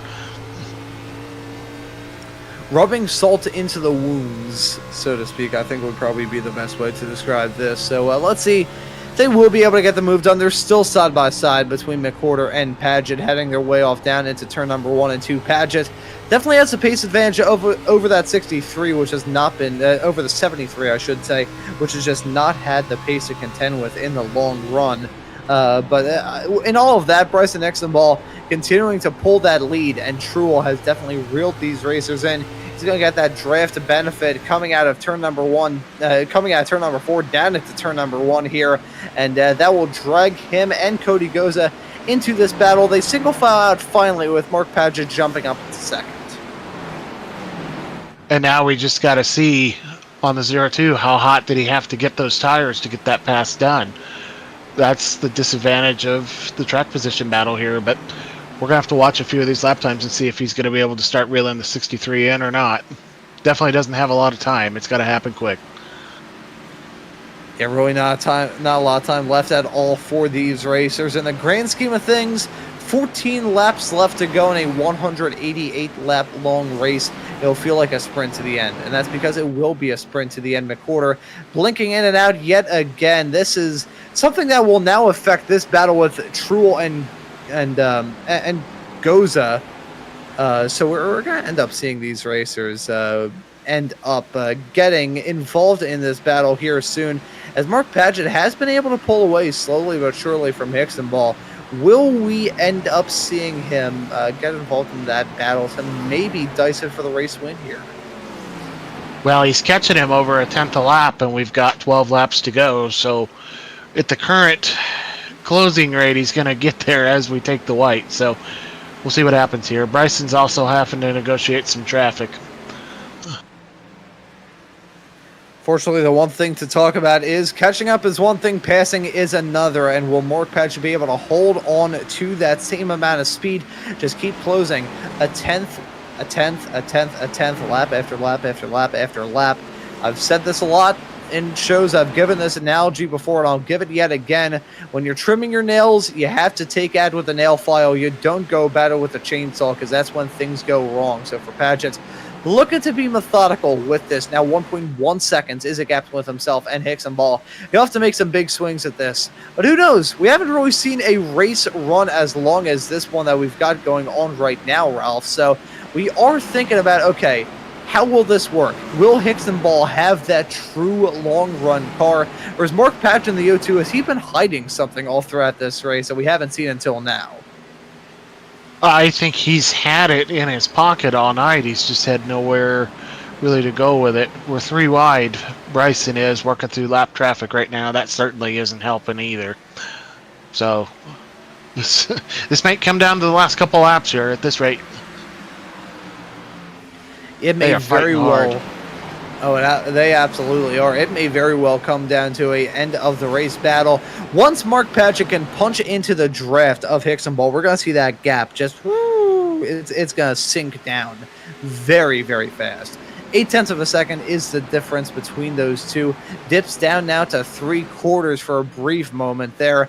These three, they're going to battle hard, but they don't really have any more aspirations of grandeur. I think they're content with battling for the final podium spot. But you can see that time from Paget, slowly but surely reeling him in. Again, it may not be big chunks that he's taking out, just small little incremental gains every now and then, and it has brought Mark Paget in that O2 car involved into this battle.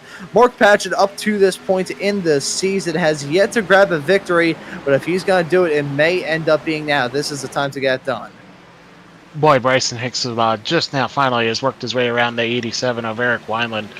He was not making that easy on the leader, trying to maintain his lap in case this race goes yellow again, but there's obviously varying opinions of that. You're racing for your position, you're trying to run your race, but in the same breath, you're interfering with a battle for the win. So I don't have an opinion either way. Everybody's driving their cars to the best of their ability, but Bryson just now clear, so we're going to have to see what happens here.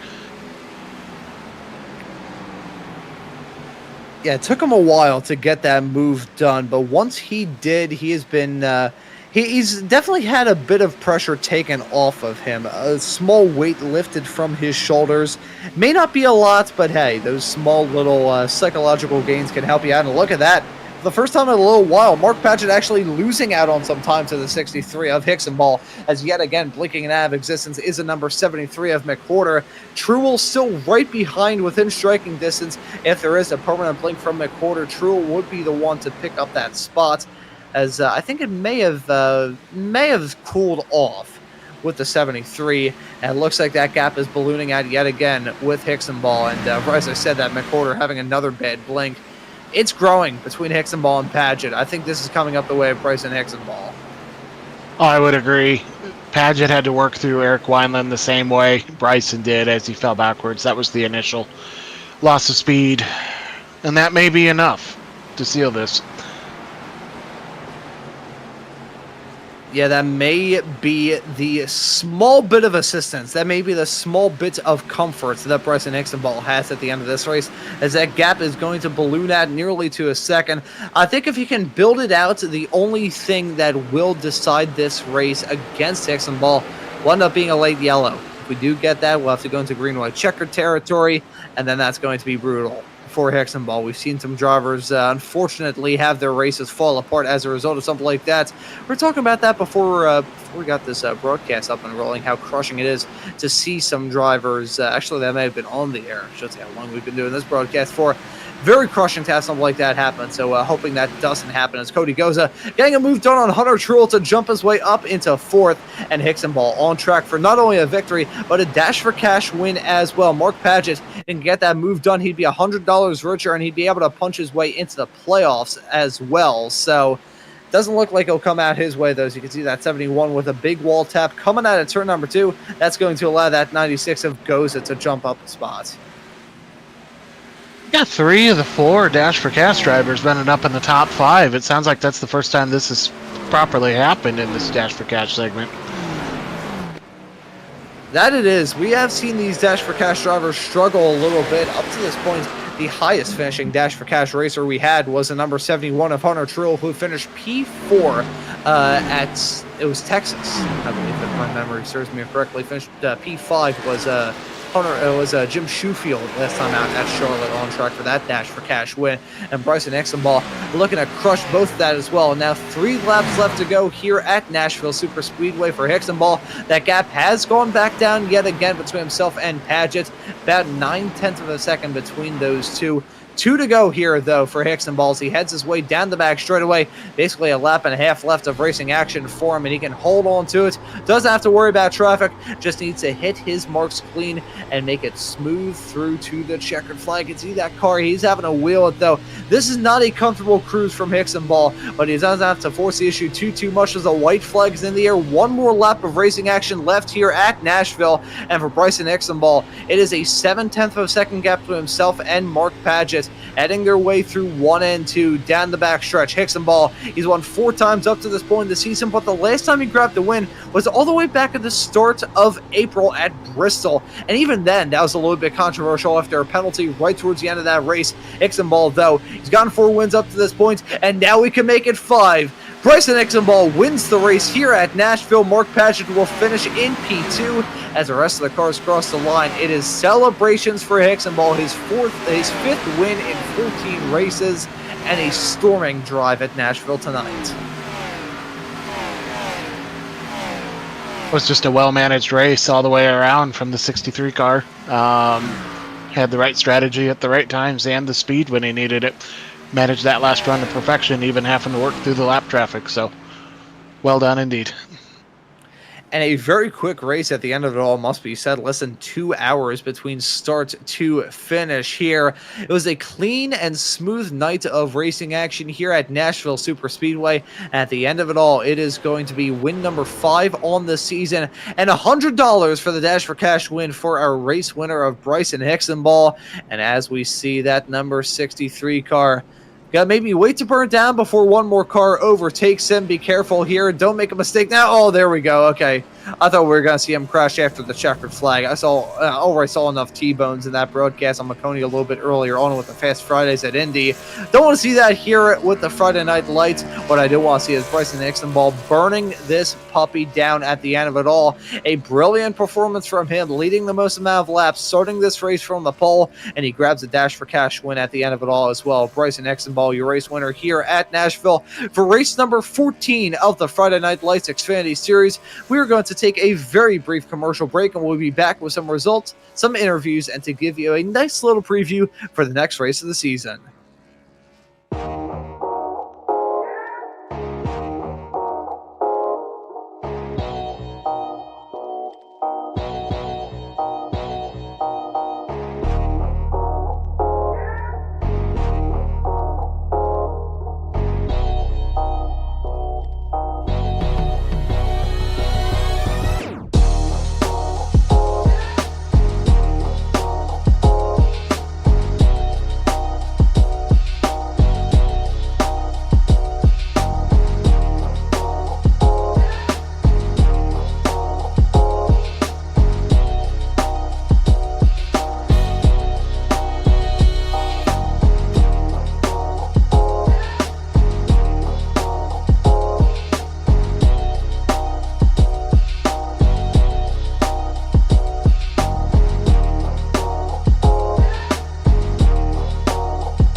Welcome back, everybody, to Maconi Entertainment's coverage of a very clean race here at Nashville for race number 14 of the Friday Night Lights Xfinity Series. Bryson Hicksonball is your winner for the 5th time this season. Mark Paget finishes about 0.8 of a second back in P2. Joseph McWhorter will round out your podium in 3rd. In P4, it will be Cody Goza. In P5, it will be Hunter Truel finishing in 5th. In 6th will be Austin Evie. In 7th, it will be Kyle Amon. Cliff Mullins will finish in 8th. Adam Benefiel in 9th. Lucas Hoitzma will round out your top 10. And then looking through the drivers right behind it, Charles Velasquez Jr., Tanner Marty in 12th, Ken Ron in P13, Mason Lowry in 14th, Kirk Mills finishes in 15th. Running out the first half of our field, and Ralph, I'll let you take the second half.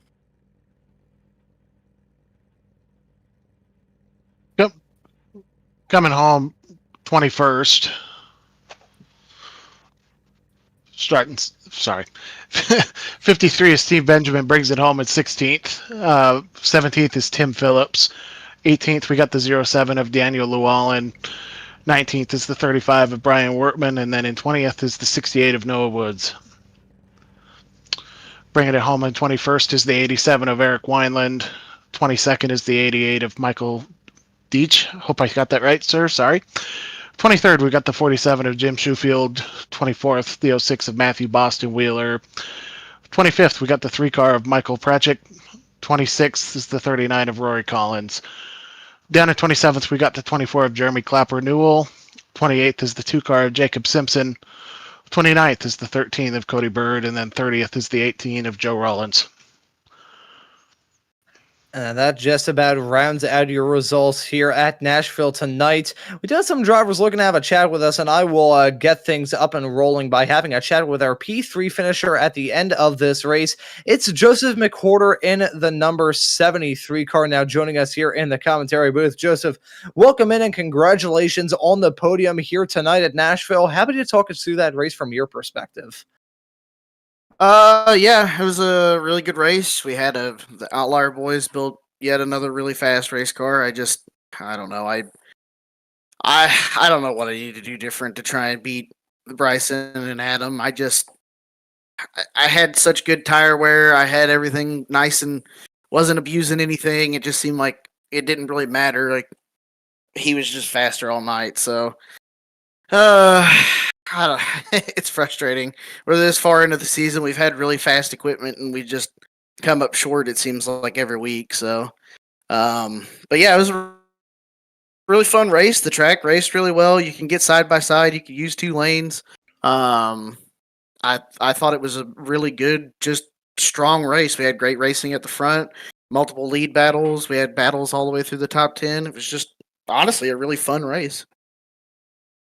Yeah, it looked rather fun out there, a unique track this. I want to ask you what your thoughts are here on Nashville Super Speedway, because I said right towards the top end of this broadcast that there's really nothing like this place. Would you say that statement's a fair one to describe it here? Oh yeah, there's no track that's like this. And normally I hate concrete tracks. Like I mean I like Bristol, but I hate concrete there because it's always kind of hard to figure out where the line's going to be and how it's going to adjust. And I have a love-hate relationship with Dover, like those, but this is the only track where I can come in and just be at the speed immediately and wrap the bottom or run that like second groove, basically, where you have like that first seam, the second seam, like all the way up the track. It seemed like those two were the ones you could use, and it just seems like this track always stays consistent, both in real life and in the sim. And it's aged really well, and I think it shows with the product that it's been putting on both in real life and in the sim. So,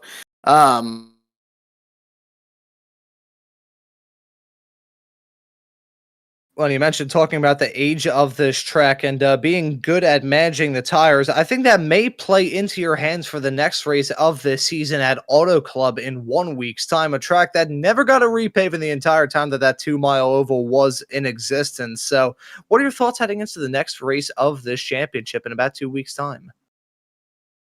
I lost you guys. I'm sorry. Can you guys still hear me? Oh, yeah, we got a copy from you. Do you have a copy from us? Yes, sorry. I've been having issues with either the IP dropping or my computer losing the internet. So for some reason, it only happens whenever we're in league races. I've been trying to figure that out. But Yeah. Anyway, so the race was really good. I'm really looking forward to next week. And looking forward to seeing you out there on the racetrack, Joseph. I'll ask you one more question before we let you go. Are there any thanks or shouts out you want to give before we let you go? Yeah, absolutely. The guys over at Outlier Speed Co have been absolutely amazing. They've been building really fast race cars week in and week out, and it shows. So go check them out at outlierspeedco.com. Red Camel Racing, you see there on the front of my hood. Amazing company. Been an awesome. I love getting to wear their real life race suits and equipment. So go check them out at redcamelracing.com. Driven Motorsports, 29 Graphics, you guys for putting on the broadcast. We really appreciate you guys coming on board. Love watching the broadcast back. All the drivers for Amazing Race, all the admins, and ready to go to one of my favorite racetracks of Auto Club next week. Awesome, man. Well, I was saying that having a good amount of tire management skills and liking those aged surfaces, I think Auto Club is going to play right into your hand in 1 week. So, hey, we'll be keeping an eye out for you for the next race of the championship, Joseph. Thank you for joining us, and well done on the P3. Thanks, guys. Appreciate it. Looking forward to seeing you guys next week. Sounds like a plan. You want me to drag you into the motor coach lot in front of the booth? Yeah, sure. Let's do that. Alrighty, sounds good. That right there was our P3 finisher of Joseph McWhorter. And Ralph, I will let you have a chat with our P2 finisher in the O2 of Mark Padgett. Mark Padgett, this is Ralph up here in the booth. You got me? Yeah, hey Ralph. Well, it looked like an interesting up and down day for you today. I was onto your speed in practice, was watching the lap times and the speeds you had in that 0-2 tonight. Walk me through your day, because it looked up and down, and you looked like you might have a shot to finally show that speed at the end, but walk me through it. Yeah, I had a good long run car, that's for sure. Kind of worked out there at the end, not getting a caution. I was saying every 5 laps I didn't want one in chat, but yeah, I had a really good long run car. Kind of created my own opportunity by I over adjusted on the pit stop to start stage 2, and cold tires lap 2 busted it. So that kind of sent me to the back, fixed damage, and when we got another caution 10 or so laps later, I put on fresh tires and marched back to the front. So kind of created my own opportunity there. Well, sometimes whether you mean to or not, you do make your own luck out here. So definitely a strong run out of you, and sounds like you needed about 10, 12 more laps, what you were saying post-race. So anyone you want to thank? Yeah, I mean, yeah, I'll just go through the list. So, I mean, I'm a member of Triad Racing Enterprises. They're still around, still kicking. We got a lot of resources over there that help me tune on this thing every week. And yeah, and then sponsors, Caterpillar and State Water Heaters. I've rotate between their paint schemes this year, and got to shout out Kyle Ammon too. He does the paints on this, and I think the State Water Heater scheme I ran this week's one of his best so far.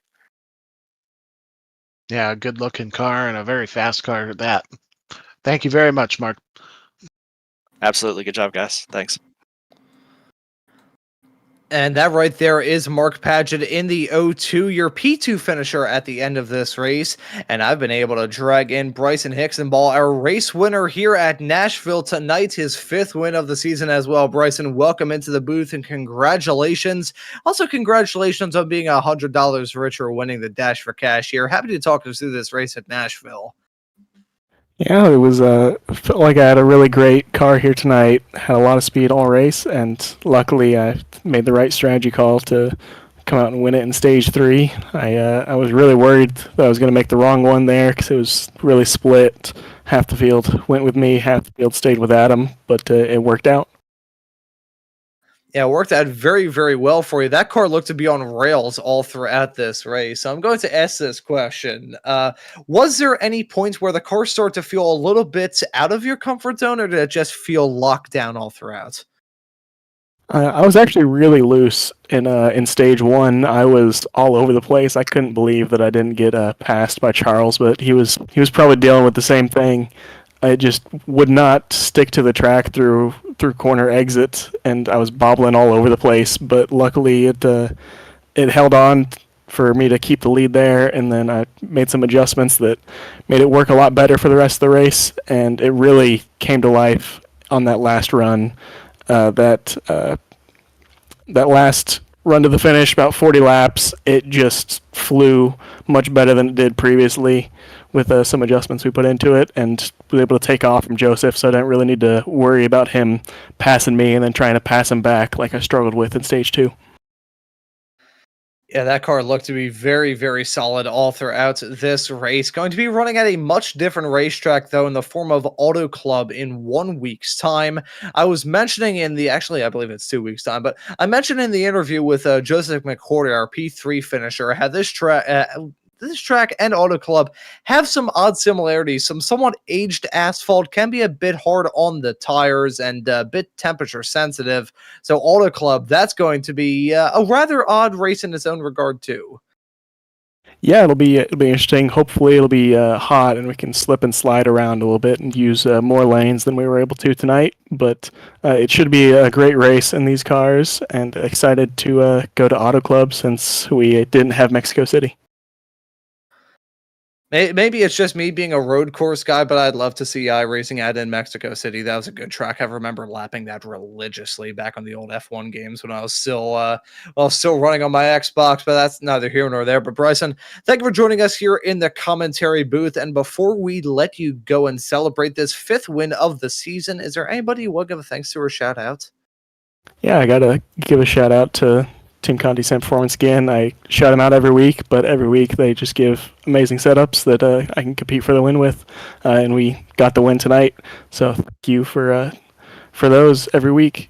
And I'd also like to shout out my teammates at Ace Moneymaker Racing. Unfortunately, Cody Bird couldn't finish the race tonight, and we didn't get the finishes we wanted from Mason Lowry and Kyle Ammon. We were looking like we might have had the strategy to finish all 3 of us in the top 5, but we still had some good runs tonight, showed a lot of speed, and I think we can get some wins from my teammates here. Yeah, just pass off some of that winning luck off to some of your teammates, and y'all will be golden over there. But hey, Bryson, well done on the 5th win. Well done on the Dash for Cash win as well. And excited to see you back out on the racetrack at Auto Club in 1 week's time. Thank you, guys. Hope to see you there. And that we certainly will. That right there was Bryson Hickson Ball, your winner at the end of this race. I keep saying it's in 1 week's time. It's in 2. The series is going to rock up to Auto Club on June the 13th. Ralph, that is going to be a really good race at that track. That has unfortunately gone the way of the Dodo Bird, but that 2-mile track was a classic. I'm an IndyCar guy, so I remember that 2015 race like it's no tomorrow. But these NASCAR stock cars can put on some great racing there as well. I don't know that there's a better combination on the sim. The heavy Xfinity car with low downforce on that old worn-out 2-mile surface. That's going to be a lot of fun. And I'm not sure where I'm going to be. I'm really tempted to race that one. It sounds like so much fun. But no doubt, that's going to be a good one. Multi-lane, lots of ways to pass. Good stuff. Well, and for your first ever broadcast, I hope that it hasn't been too exhausting hearing me over the past 2 hours and some change in some of the stuff that comes out of my mouth on the air for some of these broadcasts. But hey, to all of you tuning into this broadcast here on Maconi Entertainment, I hope you have enjoyed this night's action. And if you have, how to hit that subscribe button and the notification bell so you never miss any of the racing action here on Maconi Entertainment. But as for this broadcast tonight, I think that will just about do it. So for myself, Ron Mullins, Ralph Hutchinson joining me in the commentary booth, and Howie Burrows working the comms, or working the cameras in the virtual production hall. Or he also used the old open when he was doing the shows with me in the commentary booth and in the production hall. I say thank you all so very much for watching this broadcast here on Maconi Entertainment tonight, and we hope to see you all wherever it is in the not too distant future.